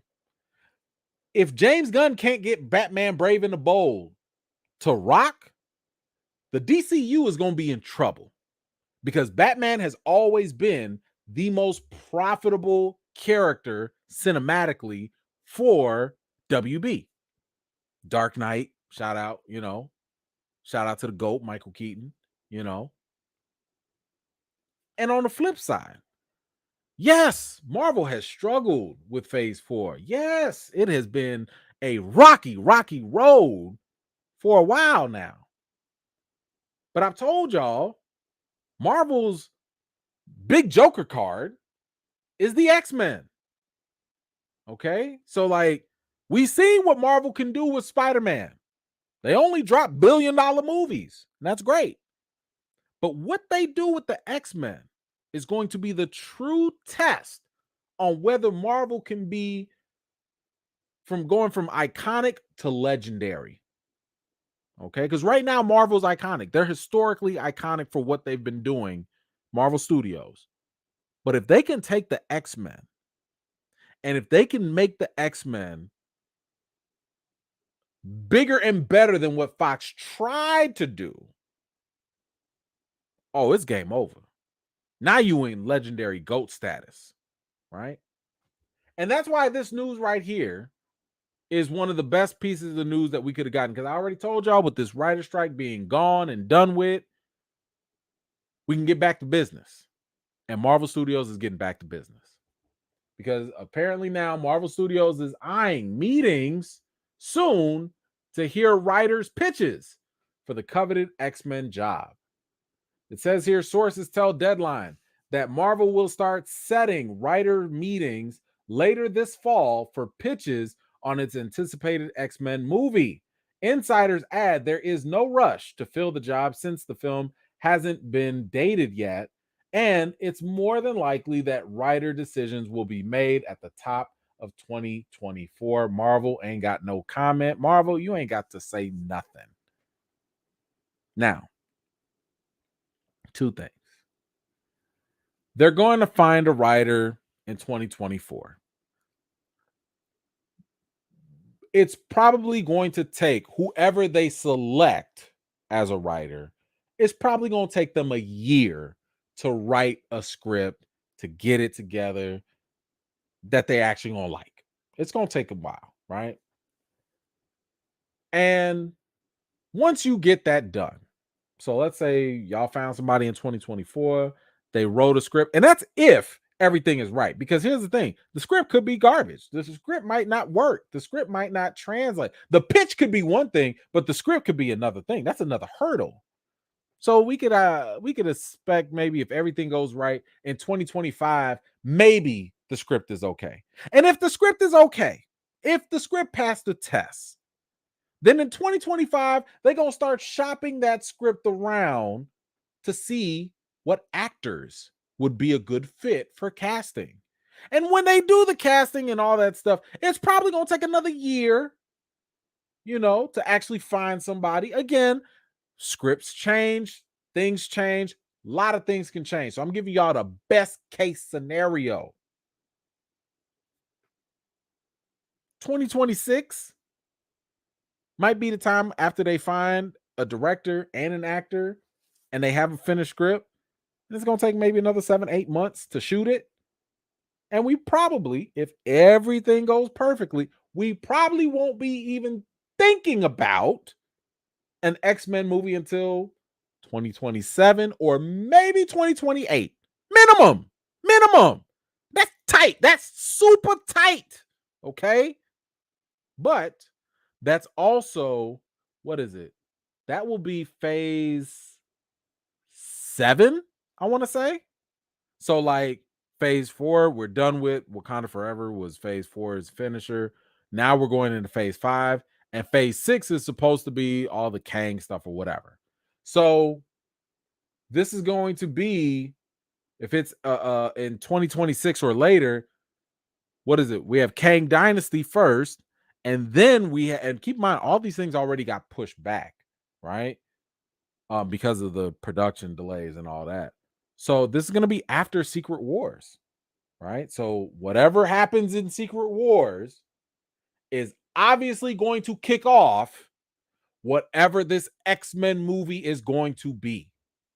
So if people are sitting here thinking like, oh man, we finna get X-Men now. Well, I mean, maybe they'll sprinkle in. I mean, we already got Wolverine coming in Deadpool 3, but the new X-Men, that's not going to be until at least after Secret Wars.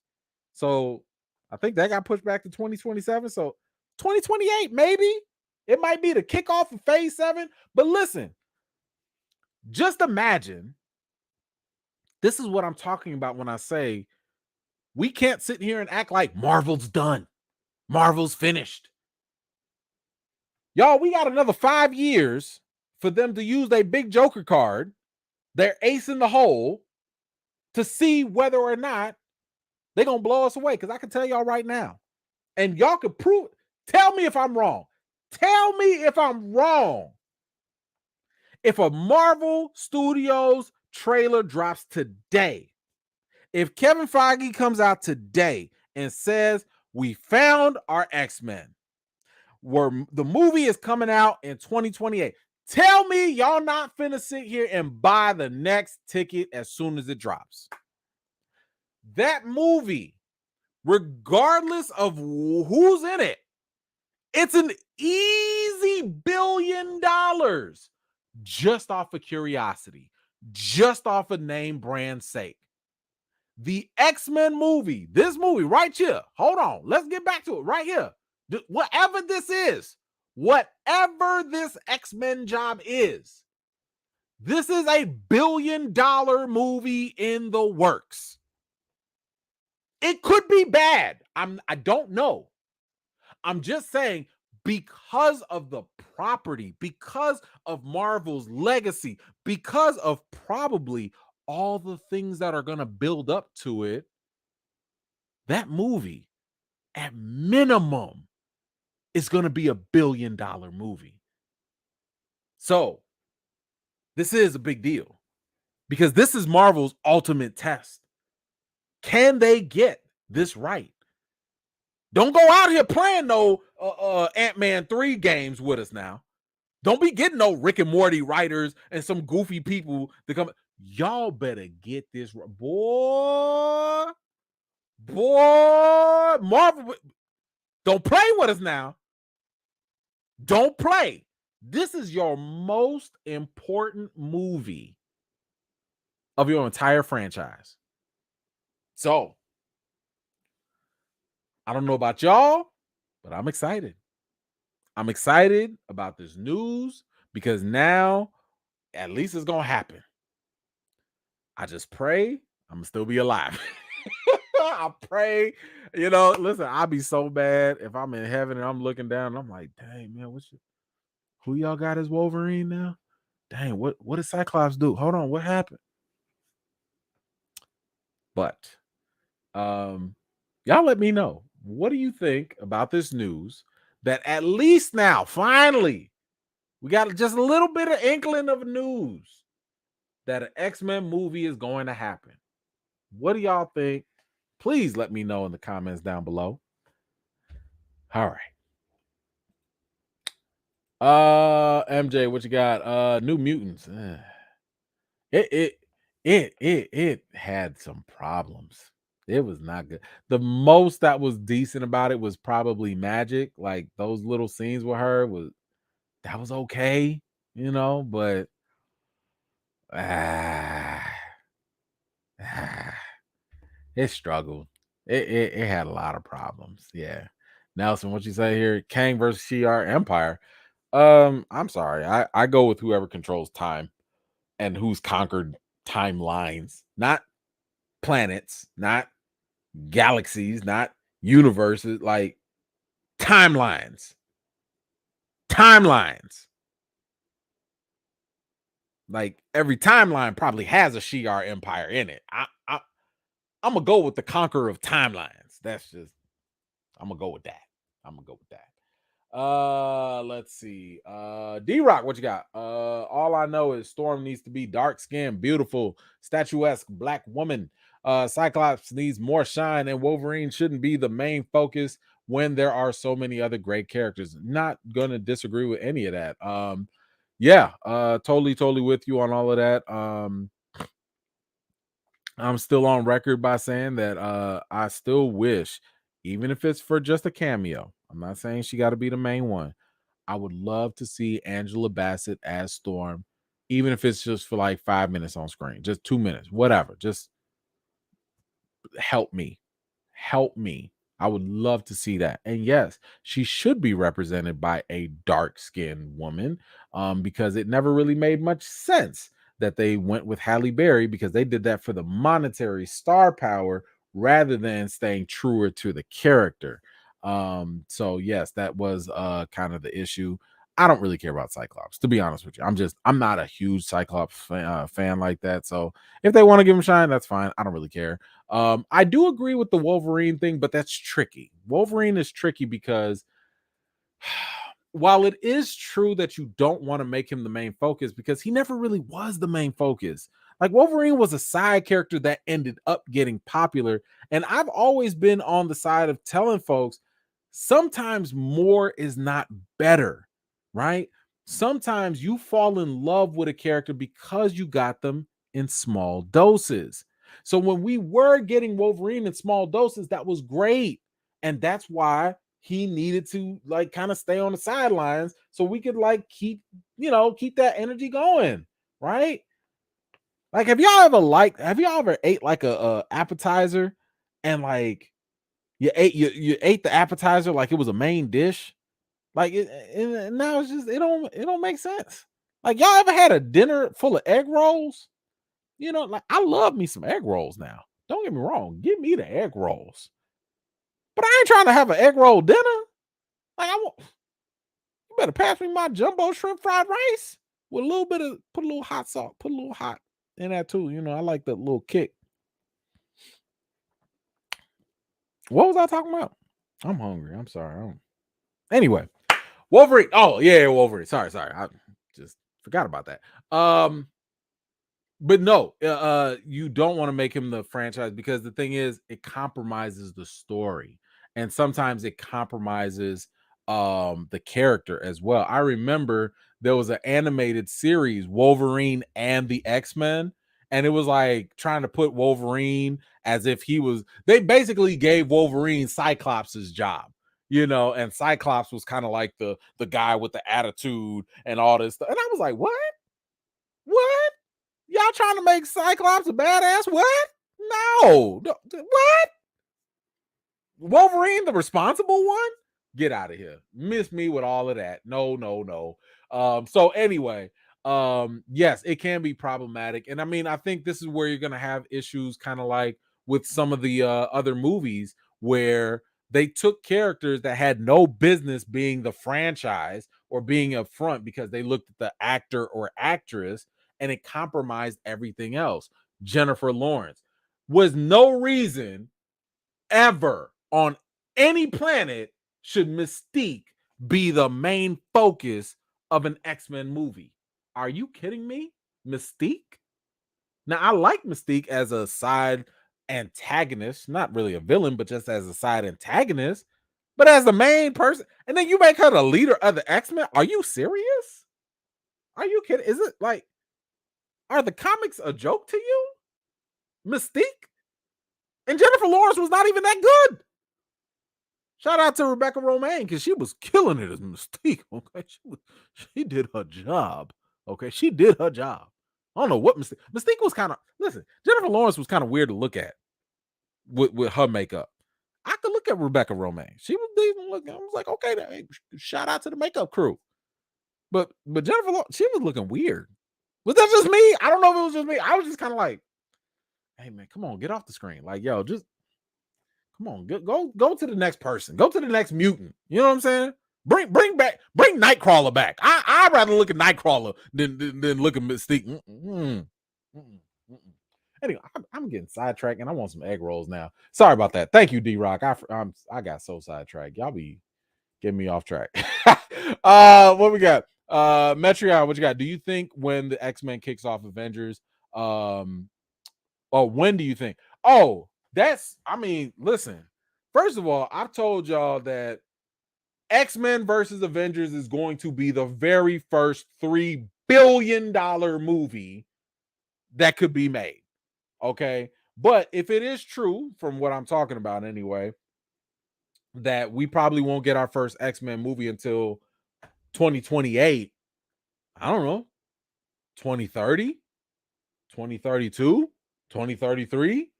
You know, like I said, I just hope I'm alive to see it. But I do believe that X-Men versus Avengers will have that potential to be, it'll make Infinity War and Endgame look like a joke. If they do it right, if Marvel does that right, that's what the big screen is made for.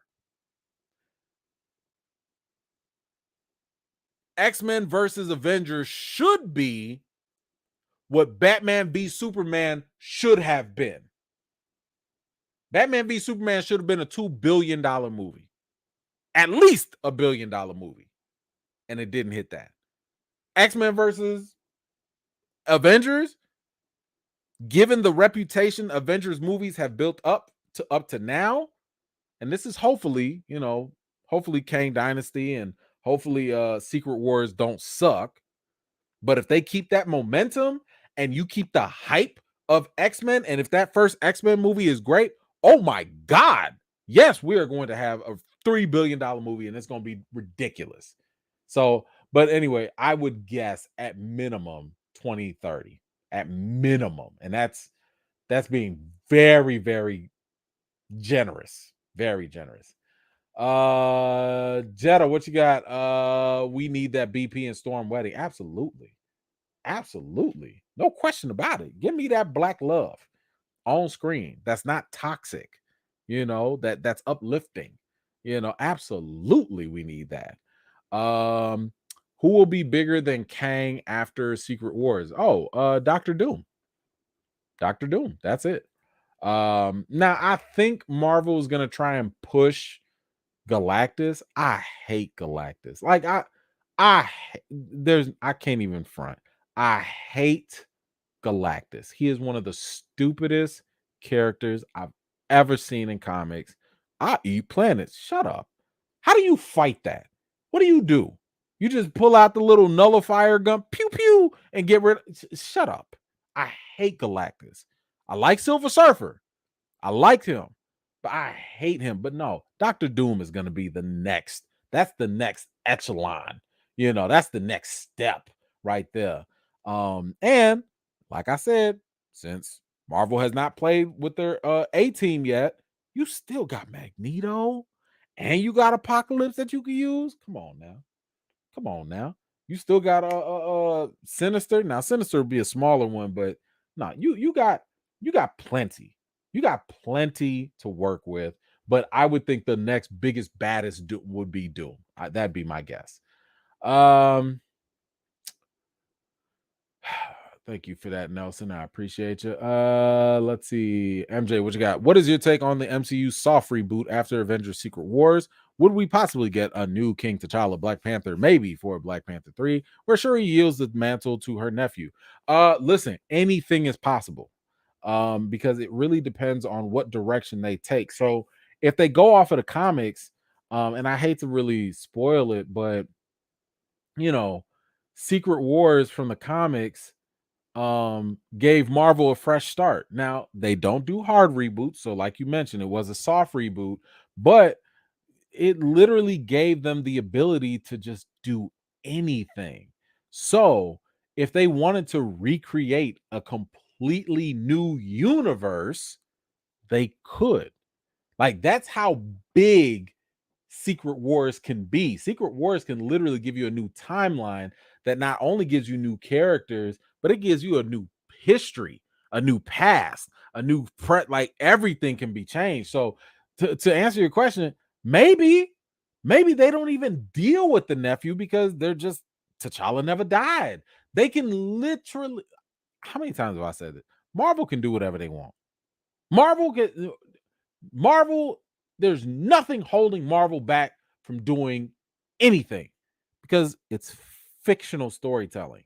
And Secret Wars is probably one of the easiest gift wrapped opportunities to rectify anything that needed to be changed or that needed to be rebooted or refreshed in whatever way. So to answer your question, yes, it could do that if they wanted to. And I don't think it would be I don't think that if they were to, let's say if they do Secret Wars and let's say they give us a new T'Challa, I don't think that's going to hurt anyone's feelings. I don't think anyone's going to be like, oh, but no one else can play the character. But listen, we're in a new timeline. It's a new universe. Okay. Like, I don't think anyone is going to be that emotionally tied because I've told y'all that's the reason Marvel's not moving. That's why they're doing this young T'Challa and they're doing all this other stuff that I think is nonsense because they're emotionally tied to it. But if they do that reboot, soft reboot, all them emotional strings are going to be detached. You don't need them no more because all that's going to be in another universe, timeline, whatever. So I think there is a possibility. Thank you so much for the contribution, man. I really appreciate you. All right, let's get to our last topic. Why I say this? Like I don't know why I did this. Give me a second. All right. Martin Scorsese. So, for anyone that's been living under a rock, Martin Scorsese is probably one of the most prolific, legendary directors currently in Hollywood. He has given us a lot of fantastic film. Taxi Driver, Wolf on Wall Street, The Departed, you name it. This guy's done. If it's a mob movie, this guy's done it. Right. So when it comes to making movies, Martin Scorsese is not somebody that you're just going to ignore. This guy has earned his place on Hollywood Mount Rushmore if that's what you want to do. Okay. Now, in the past, Martin Scorsese he's got a lot of heat. And some of that from me, especially when he came out and started talking out the side of his mouth about comic book movies. He started saying that like, oh, Marvel movies are kind of like theme parks. They're not really cinema, etc., right? And it really rubbed people, especially in the industry, the wrong way. Now, a lot of people, even Kevin Feige and you had James Gunn, you had all these other people that make comic book movies who look up to him. They look up to him, right?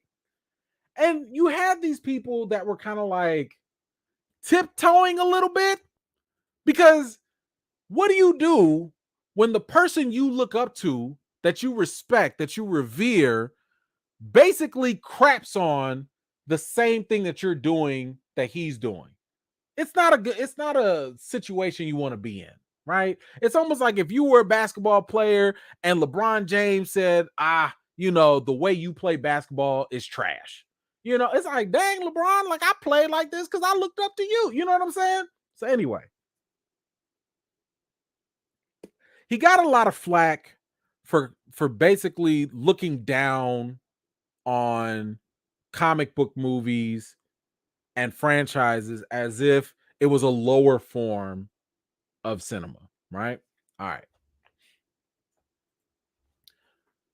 With that said, I'm going to tell y'all something that might be controversial. I don't really care, but it's my opinion. And this is kind of where it's the foundation of where I'm coming from.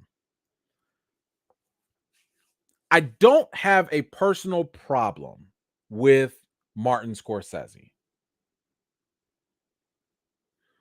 What I have, the basis of part of my angst with what he says, how he says it, and how it's being treated in the public discourse is because I personally believe a lot of this stuff is rooted in a problematic history of filmmaking. Now, bear with me on this.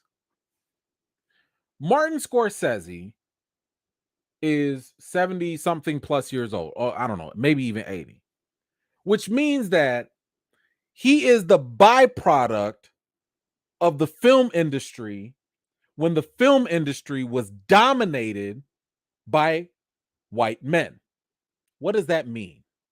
It means that he grew up primarily probably watching older white men making movies through their lens and taking that as his inspiration. Now, let me be very clear. There's nothing wrong with that, right? If that's what he saw and that's what he liked and that's what inspired him, cool, fine. Okay, so I'm very clear with this.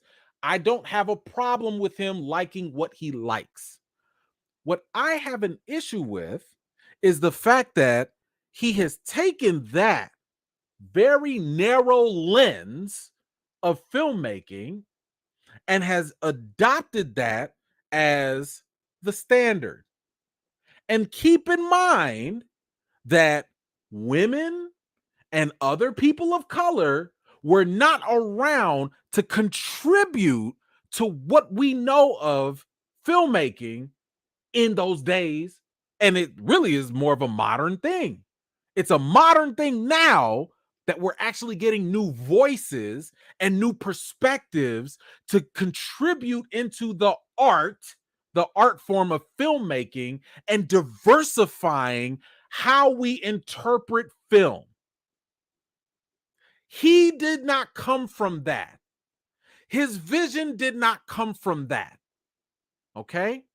So again, bear with me. I'm just laying the foundation of where perspectives come from and where definitions and viewpoints come from. Now, because he came from this very limited perspective of filmmaking, and I'm not saying he never saw somebody else of color or whatever. I'm just saying that was the dominant view at the time. He had the opportunities that, again, other women and people of color didn't have to make movies however he wanted. He wanted to make Italian film movies, mob movies. Cool, great, good. He did it. He had that leeway. He had that freedom. He didn't have to face the same level of discrimination that women or people of color had to do if they wanted to make a movie. Fine. Because he had so much leeway compared to his, colleagues and people, he's been able to be ingratiated into Hollywood Hall of Fame of directors, right? Because today, when you ask, I don't know, the purest of film lovers, who are the best directors in there, 9 times out of 10, they're going to name at least 3 to 5 white old directors. right? Spielberg and Scorsese and whatever. They're gonna name the older white ones because that's who defined cinema. And that's part of where I have an issue, because what they believed shaped cinema at that time was not very diversified, and it was a very limited area of art. Now, with that said, because of where they came from in a limited perspective,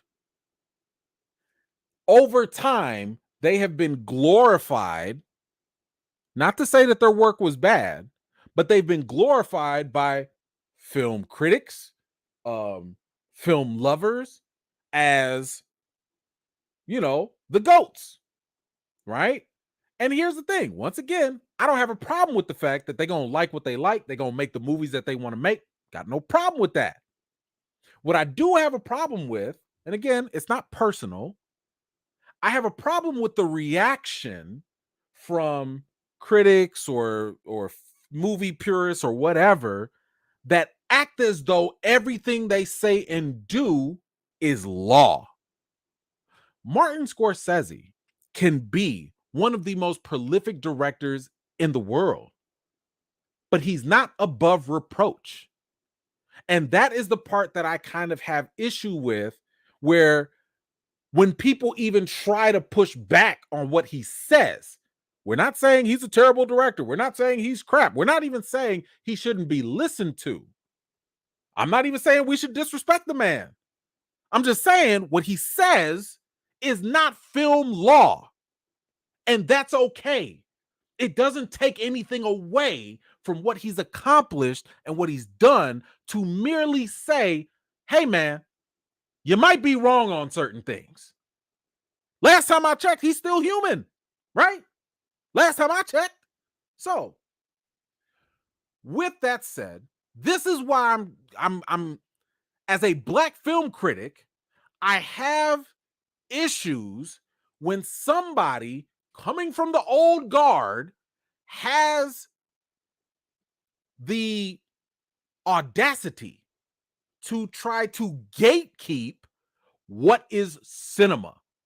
Because last I checked, cinema is still evolving and it's still changing, because a whole lot of people were not included to help define what cinema was 80 years ago. All right.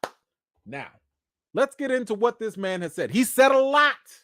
It's been a couple of different interviews. It's one big interview, so I'm going to try and get to most of it, and I'm going to break down what I agree with, because I do think he said some things that are true. He did say some things that are true, but he also said some things that are problematic. And I'm going to call these things out, and I'm going to give him praise where it needs to praise, and I'm going to criticize what needs to be criticized. So Martin Scorsese want to fight. He want to fight with y'all. He says, yo, we got to fight back against comic book movie culture by supporting directors like Christopher Nolan. Woo! Okay. Now, when asked about those blockbusters, stop, hold up, wait a minute. We're going to address that first and foremost. Let me just say this. Y'all knew, and I'm talking to my fellow colleagues, my fellow press, media folks out there. Stop asking Martin Scorsese about blockbusters. Stop it. You don't need to do this. Why you got to get me all upset and triggered now? You know what type of nonsense happens whenever this man talks. Now, the person that did the original interview, he actually talked about this.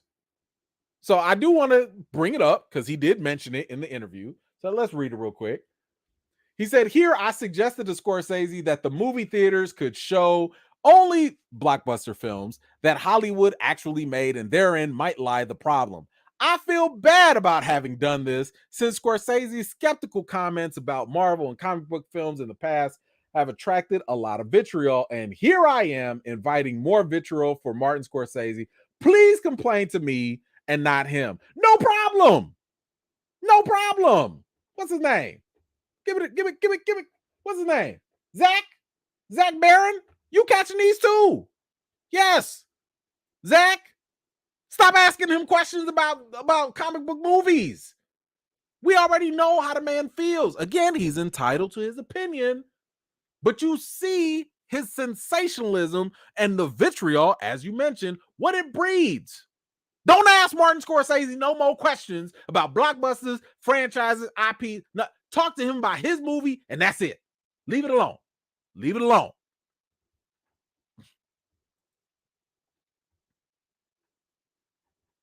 But let's get back to Martin. Because both of y'all getting that smoke. You shouldn't be asking these questions because you knew it was a trigger. You knew that was triggering, and all the media outlets was finna run over this, and they have. And this is why we're here today. You shouldn't have asked the question. Be better. But let's get into this. What Scorsese actually said. He said here, when it came to comic book movies and franchises, the danger there is what it's doing to our culture. Because there are going to be generations now that think movies are only those. That's what movies are. The culture. Think about the culture, man. So the best way I can probably address this, because Martin Scorsese right now he's afraid. He's fearful of, if Hollywood keeps pushing out big blockbuster movies, comic books and franchises, the Harry Potters, if that's all they keep pushing out in the theaters, his fear is that we're going to have generations, the kids, think about the children, the kids, man, they're going to be so caught up with these big old flashy movies that they're going to think that's what movies are. So allow me to give y'all probably the most sophisticated, intellectual response that I can come up with to his concern. So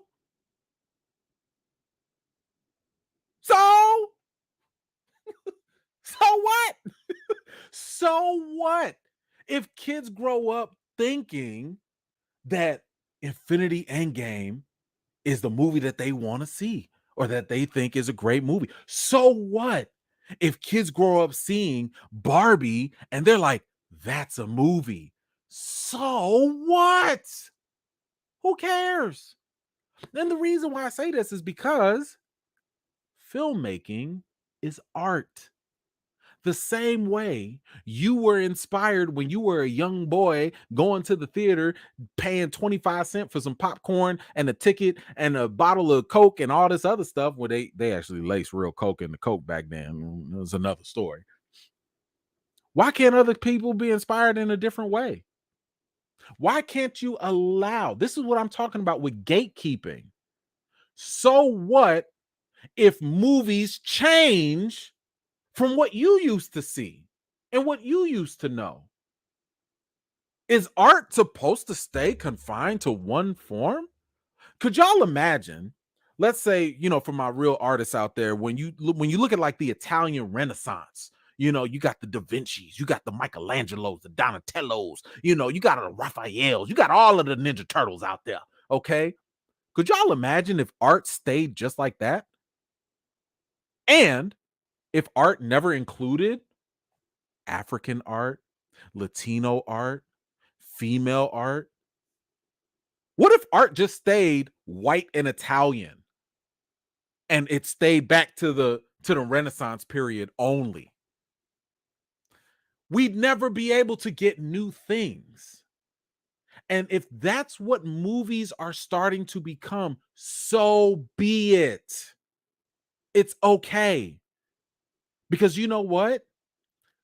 Cultures are changing every day, B. Every day. Things change. And art is usually a reflection of culture, and sometimes culture reflects art. So this fear that he has is malplaced. It's misplaced. Like, bro, I get it. People are, look, People aren't making black and white silent movies anymore. Was there an uproar with that? They moved to color. Were y'all shaking y'all fists like, how dare y'all put color in my movies? Let stuff change. He got more. When the interviewer posited that audiences might already believe that these movies are the way movies are, Scorsese said they already think that, which means that we have to then fight back stronger. And it's got to come from the grassroots level. It's got to come from the filmmakers themselves. And you'll have, the Safdie brothers, and you'll have Christopher Nolan, you know what I mean? And hit them from all sides. Hit them from all sides and don't give up. Let's see what you got. Go out there and do it. Go reinvent. Don't complain about it. But it's true, because we've got to save cinema. From what? What are you saving? What are you even talking about? Did anyone tell him that Christopher Nolan also did the Dark Knight trilogy? Who is denying Chris Nolan anything? Didn't this man just get a big old budget just to do a movie about a nerdy scientist that made the A-bomb? Is Chris Nolan struggling in these streets? He just made a movie called Oppenheimer. I ain't never heard of Oppenheimer until the movie came out. Blame the public school system if you like, but I'm sorry. That's just, he got to do a movie that he wanted to make. The studios gave him all the monies. What are you talking about? Matter of fact, after Tenet and after WB went through all their crazy nonsense, the new executives came in and wrote Christopher Nolan an extra check. They sent this man an extra couple $1 million. It was just like, hey, man, thank you. We support you. What are you talking about? What are you talking about? You still have studios out there that are putting movies, giving these directors an opportunity. Now, here's the thing. And I think that he's kind of missing some of this. Everything is changing. Everything is changing. When you look at like the movies that get the green light, that make those billions of dollars and stuff, that studio takes that money. And by the way, let's not act like we're getting big old franchises and comic book movies every week. They probably make, I don't know, 20, maybe 30%. Have y'all gone on Fandango or whatever and seen what movies are actually playing? All of them are not franchises. Now, there are a good amount, don't get me wrong, but there are still actual independent movies that still get played. The difference is everyone doesn't want to watch them. And once again, that's okay. Why? There was a movie that just came out, Dumb Money. It was about the GameStop situation. I think Seth Rogen's in it and all this stuff. And, it's in theaters, right? Check this out.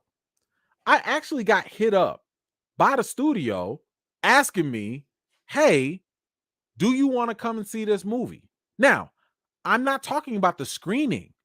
They already offered a screening and I just didn't have time to watch it. And honestly, I didn't care to watch it. It's just, I don't want to go to the movies for that. And this Friday, they was like, look, the movie's in theaters.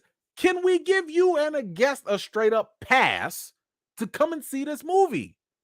What does that tell me? It tells me a couple of things. One, the studios, which I've never seen. I've been doing this for almost 10 something years. I've never seen the studio sit here and say, come and see this movie after the fact. Not an advanced screener, but the movie's in theaters. We gonna give you the free ticket. Please just come see this movie. Now, you can't sit here and tell me that wasn't part of some franchise. That wasn't part of some, recognizable IP. That wasn't a comic book movie. You can't sit here and act as though studios are not trying to help these movies, because at the end of the day, they do want all their movies to be successful, right? Then you have the other factor of me as a consumer. I'm not paying y'all no $20 for dumb money. It sounds like dumb money right there. Have y'all not realized that movie tickets are expensive? Because it's not just me going to the movies and paying $20 for a ticket. It's also me going to the movies and I might have to pay for parking. I might have to burn some gas. Gas ain't cheap. I'm going to do all that for dumb money. A movie that probably would have been far more successful on Netflix or some streaming platform, which, by the way, I still might not watch it. And that's the other. Oh, I'm going to get to that later. But you're not about to sit here and ask folks to take their hard-earned money and their time. Let's not act like your time is just like you ain't got nothing else to do. People have things to do. You got time and you got money that can't just go to just anything. So if and when people make the decision to go see something, it at this point, now it has to be kind of like an event. It has to, yes, I understand the spectacle is there, but you know what? I'll pay money to go see Janet Jackson. I'll pay money to go see Beyonce or, Usher or whatever. I'll pay money for that because that's like an event. That's something special.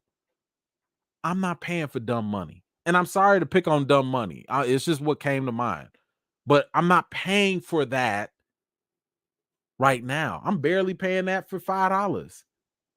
Now I'll pay for Denzel Washington because every time I go watch Denzel Washington, I'm feeling good.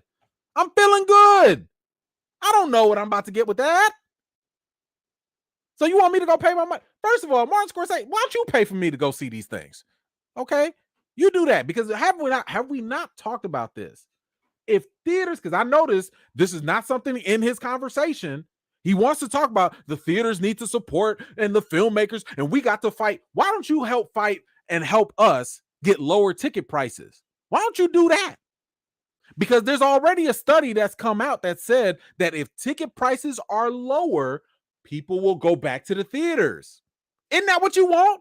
You want us to stop watching these comic book movies and to go support all these directors, but you're not saying 2 words about the high ticket prices and how it's just ridiculous. So who are you fighting for? I thought we was the consumers. I thought we was the ones that you wanted to come see the stuff, but you don't want to help us. You want to get more money in the pockets of all these filmmakers. You want the studios to help support them, but what we got to foot the bill? We got to foot the bill for movies that we have no idea if they're even worth our time or money? Sir, take a seat. There's some more. He went on to say, I do think that the manufactured content isn't really cinema. And it's almost like AI making a film. And that doesn't mean that you don't have incredible directors and special effects people doing beautiful artwork. But what it does mean, what does it mean? What do these films, what will it give you? Aside from a kind of consummation of something, and then eliminating it from your mind, your whole body, So what is it giving you?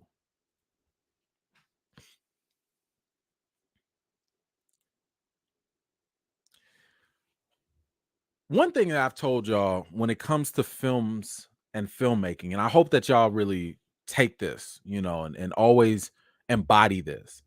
A movie is a form of art, and art is meant to communicate something to you. And through that communication, it is the movie's job to manipulate or be provocative or just to make you feel things.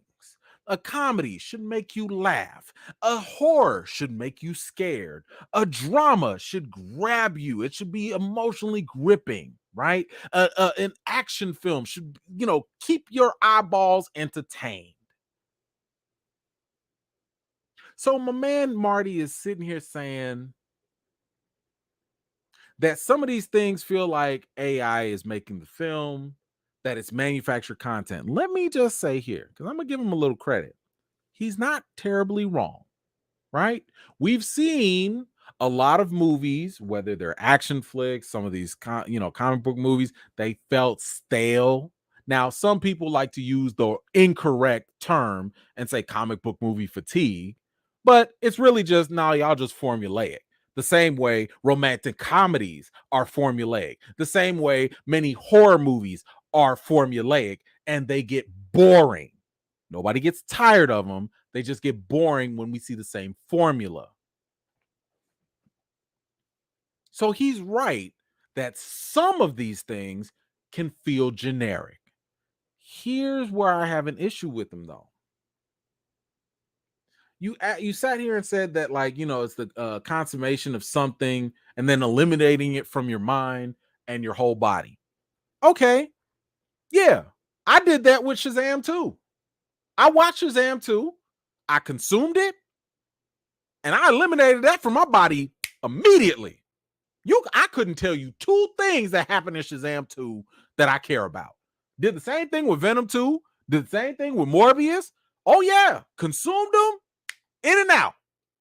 But sir, as a black man, as a film critic, as a movie lover, as a comic book fan, you mean to sit here and tell me that me watching Black Panther didn't do nothing for me? Excuse your face. Okay? Because it was life-changing for me. I know it was life-changing for the kids when I did a watch party and they finally got to see themselves on the big screen when these little boys and girls actually were like, oh my gosh, I could actually be a superhero. Oh my gosh, I could be the smartest woman in the world. What are you talking about? Yes, some of these movies, even if they're franchises, even if they're comic book based, they can still be something meaningful to us. Maybe it's not for you. I don't expect you to watch Black Panther. I'm sorry that Marvel doesn't have an Italian mobster comic book that they can make into a movie, but I was moved by that. Hell, didn't y'all just get done watching Guardians of the Galaxy Volume 3? There was people out there crying over a raccoon. There were people that actually was like, yo, animal cruelty is a problem because of a space raccoon. But you saying that it doesn't move us? Sir, have you not seen Avengers Endgame when Cap picked up the hammer? Did you not see the whole crowd move? Everybody was out their seat like, oh my God. What are you talking about? This is why I don't like the idea of one person coming from a limited perspective, no matter what they've accomplished, trying to define and gatekeep what is cinema. Sir, you and no one person can do that. That's not your place. You are reserved to having your opinion. Maybe comic book stuff is not for you. That's fine. Maybe all the action stuff is not. That's okay. But don't sit here and talk about what we supposed to consume and what we not supposed to consume because you don't know what those things are going to do for other people. You mean to tell me when somebody sat here and watched Dune or when somebody sat here and watched Star Wars that that they're not allowed to sit here and later on become some of the best directors in the field? Because I guarantee you have directors that have watched those movies and they were like, I want to become a director now because I saw Star Wars back then. I'm more than positive some kid watched Avengers, I don't know, Infinity War, Endgame, and was like, man, I want to be like the Russo brothers.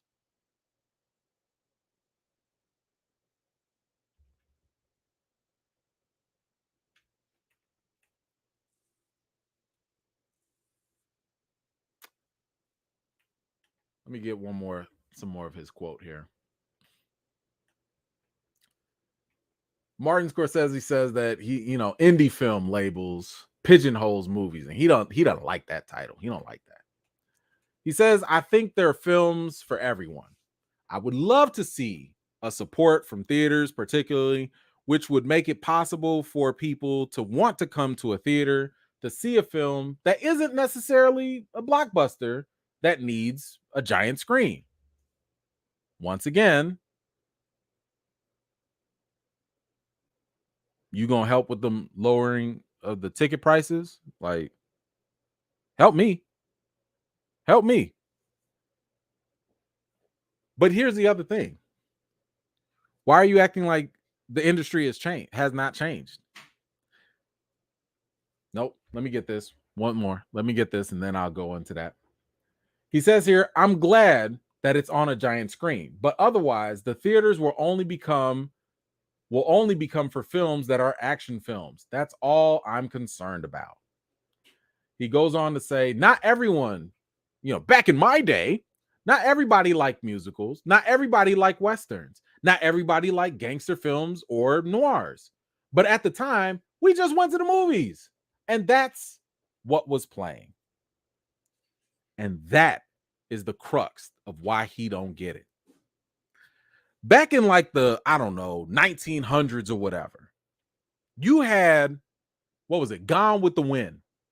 Gone with the Wind, when you take care of inflation and all that, was probably the highest grossing movie of all time. Better than Avengers Infinity War, better than any Star Wars movie, better than any Avatar movie. Gone with the Wind, it was that movie. Most tickets sold, all of that. Why? Because they ain't had no other movies. There was nothing else to watch. So what happened? People was like, well, we ain't got no TV. I don't feel like listening to the radio. Let's go to the movies. I got my quarter. I'm balling with my quarter. Let's all go to the movies. Let's all go to the movies. Let's all go to the movies. You're not going to help me with that? It was a good movie.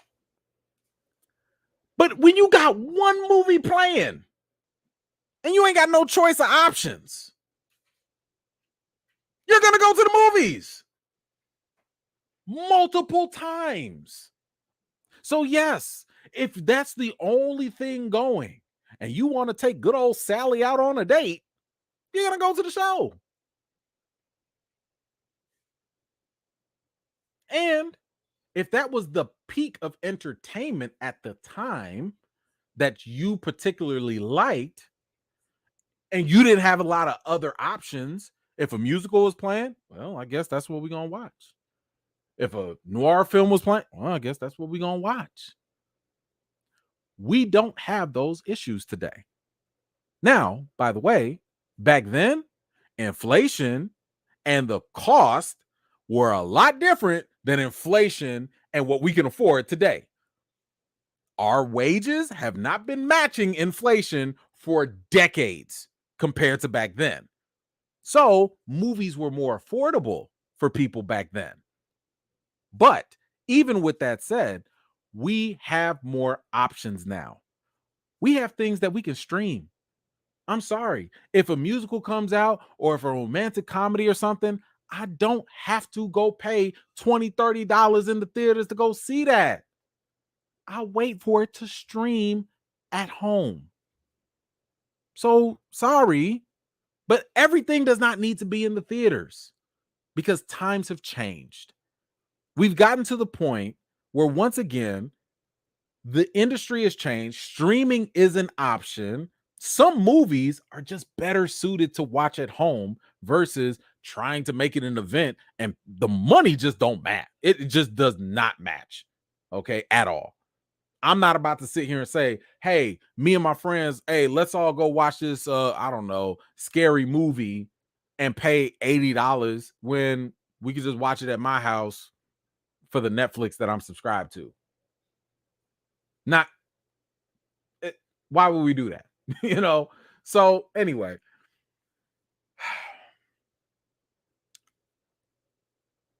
I respect Martin Scorsese for the work that he's attributed to filmmaking. I respect the fact that he is entitled to his own opinion about what he particularly likes. But I vehemently disagree with the idea that regardless of what he's contributed, he's the say all end all of what cinema is or what movies should be or how the industry should work or whatever. Listen, if people change, you got to roll with the punches. Because in my opinion, one of the signs of probably the best artist, whether it's music, whether it's filmmaking, whether it's writing, I don't care, whatever it is, one of the best signs of true genius is when people can adapt. It's when people don't get stuck in just one little way of doing things. When people can, like, I mean, I look at Usher as a musician. You would think that this dude would have faded off back in the 90s after Nice and Slow. No, this man is still going strong, selling out, getting residency because his music has adapted over time. That is what I'd like to see from anybody, from any type of art form, because that's what art is. If we change, art is going to change. You don't sit here and vilify people because we start to like something that we deem is worthy of our time and money and then be like, oh, we got to save cinema. No, you don't. You need to let cinema rock. Let cinema do its thing, because you have no idea what will happen with cinema moving forward. You're right. Maybe we don't do cinema like we used to. Maybe it's the start of something new and better. But you'll never know that if we just keep trying to save cinema. If we still keep trying to go to the old way things were. And here's another thing. And, you know, he might not live to see this, and that's no shot to him, but there's an ebb and flow with anything in society. It's very possible that we could see movies be these big blockbusters and all this stuff, right? And at some point, maybe it's 5 years from now, maybe it's 10 years from now, maybe people get tired of it. Maybe people are going to be like, you know what? I'm tired of these big things. I want to see something small and dramatic. And guess what? If we start putting our time and attention and money into it, the studios are going to be like, oh, y'all don't want to see Avengers 15? Oh, okay. Y'all want to see I Love Lucy or whatever? I don't know. That's what y'all want. Okay, cool. Hey, we got to put more money into this. And then the industry is going to change with that. You got to give us time to breathe. You got to give us room. You got to let things at least fail so that way something new can come about that. But this insistency of trying to save cinema ain't hurting. Things are just changing. That's all. Last time I checked, movies are still going straight to Netflix, straight to Hulu. Listen, I just saw No One Will Save You. That's a good movie. We just saw Prey on Hulu, the Predator movie. That's a good movie on streaming. It was just fine. Cinema ain't dying. It's adapting. And Scorsese should do the same. All right. Y'all let me know, what do you think about Martin Scorsese's thoughts on the state of cinema? What do you think about his comments? Whatever you think, please let me know in the comments down below. Jesus, that was not supposed to be 3 hours. We are not supposed to get there. But here we are. What do we got? Sim, we'll have to catch a replay, but glad to catch a bit of live stream. Keep being amazing. Sim, thank you so much. Definitely appreciate it. Very, very generous of you as well. Appreciate you always contributing to the channel. Thank you so much. JN, Hollywood has always failed to pay attention to diversity of thought or class. This is the main issue. It's Friday. I'm not going to turn into Malcolm X. Listen, I understand. I understand. You have no idea. I almost had to practice what I was going to say earlier because I know somebody was going to try and twist it. But it is one of those things where, like, I don't even think people that love movies know that they might still be susceptible to a very limited perception of what is cinema. They'll be like, oh, if it's something, Scorsese says is good and Spielberg says it's good, then it must be good. But at the same time, I'm listening to not those people, not them specifically, but when I think of like the industry, the wake up call for me was back when I think it was like 2018. It was around Oscar So White and all that stuff. It was back when like people was like, oh, I didn't even think Get Out was worth watching. What? You didn't think Get Out was worth watching? Why?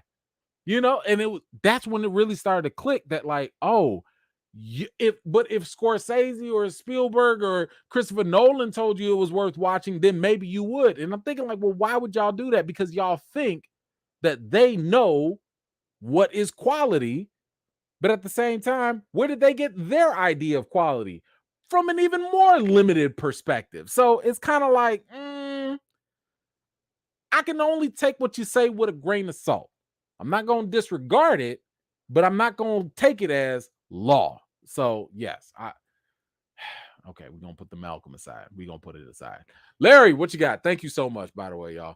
Eman saw The Creator. I liked it, but it might have been better as a lengthy series on streaming. I actually agree with that. I think it actually would have been better as like an Apple Plus series or something on HBO. I'm not mad at you at that. It was IMAX worthy though. I want to eat my cake. Yes, totally agree with all of that. I thought visually I saw it in IMAX, so it was worth it in my opinion. But yeah, I definitely think that if it was on streaming, it probably would have been a better situation for it. But thank you so much. JN, make films for the middle class economically. I'm with that.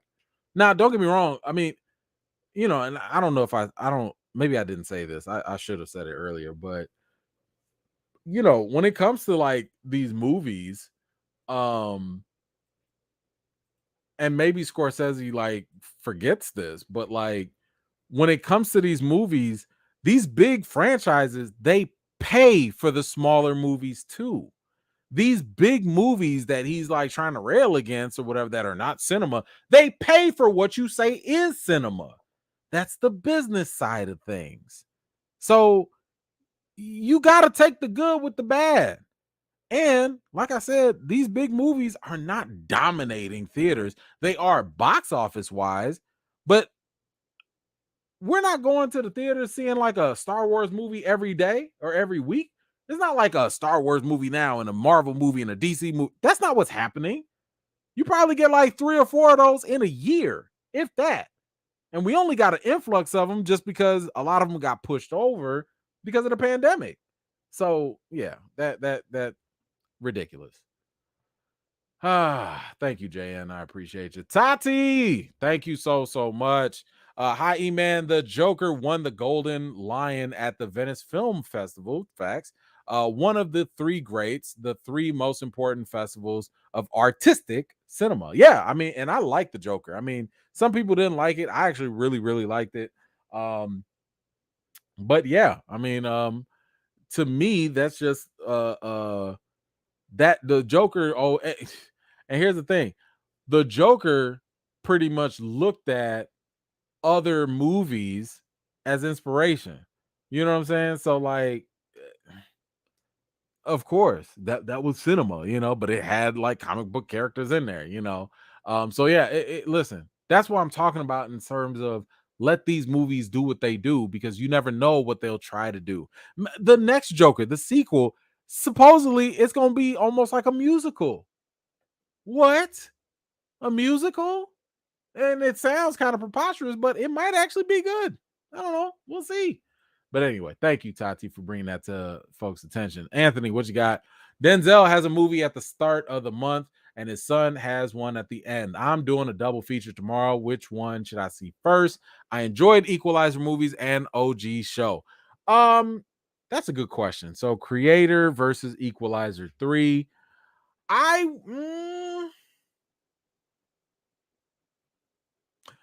would say Creator first and then end off with Equalizer. only because Equalizer has a little bit more action in it, and it might, leave you on like a higher note. Creator is cool. Don't get me wrong. Creator is still cool. I mean, honestly, I don't even think you can have. I don't think you can go wrong either way. To be honest with you, like if you did Equalizer 3 first and then Creator, it'll be fine. It'll be fine. I personally thought that Equalizer 3 was better than 2, but I still have Equalizer 1 as being better, so like out of all three. And so I guess it's gonna really depend on like what your preferences are. If you're really deep into sci-fi, if you really, really love sci-fi, like hardcore sci-fi, then save Creator for last, because I like to save the best for last.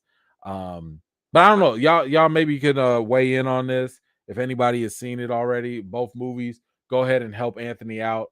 I would probably do Equalizer and then I would do Creator, then Equalizer, but I don't know. Maybe y'all got a different idea. Oh, hold on one second. I got some love from Charlissa. Thank you so much for the $10 Cash App for a great show per usual. Tight t-shirt too. Thank you so much. I appreciate that. All right, guys, that's it. We are done for the night. I want to thank you guys so much for your very generous support of the channel, guys. It really means a lot, for real. Y'all keeping the lights on, literally. Thank you for the questions. Thank you for rocking with me tonight. And what else do we have? So I got so much stuff I'm gonna be working on and doing. So I will do my best to be here by Wednesday. We got Ahsoka. We got Ahsoka we got to deal with. Then we got Loki coming up on Friday. That's at 8 Eastern, 9 Eastern, so like 8 Central. So we got to find a way to talk about all these things. I don't know what we're going to do, but we'll figure it out. Anyway, guys, the routine. It's the weekend. Make sure you have a good one. Wash your hands, wash your butts, and everything in between. Enjoy yourself. Have fun. I'll see y'all next time.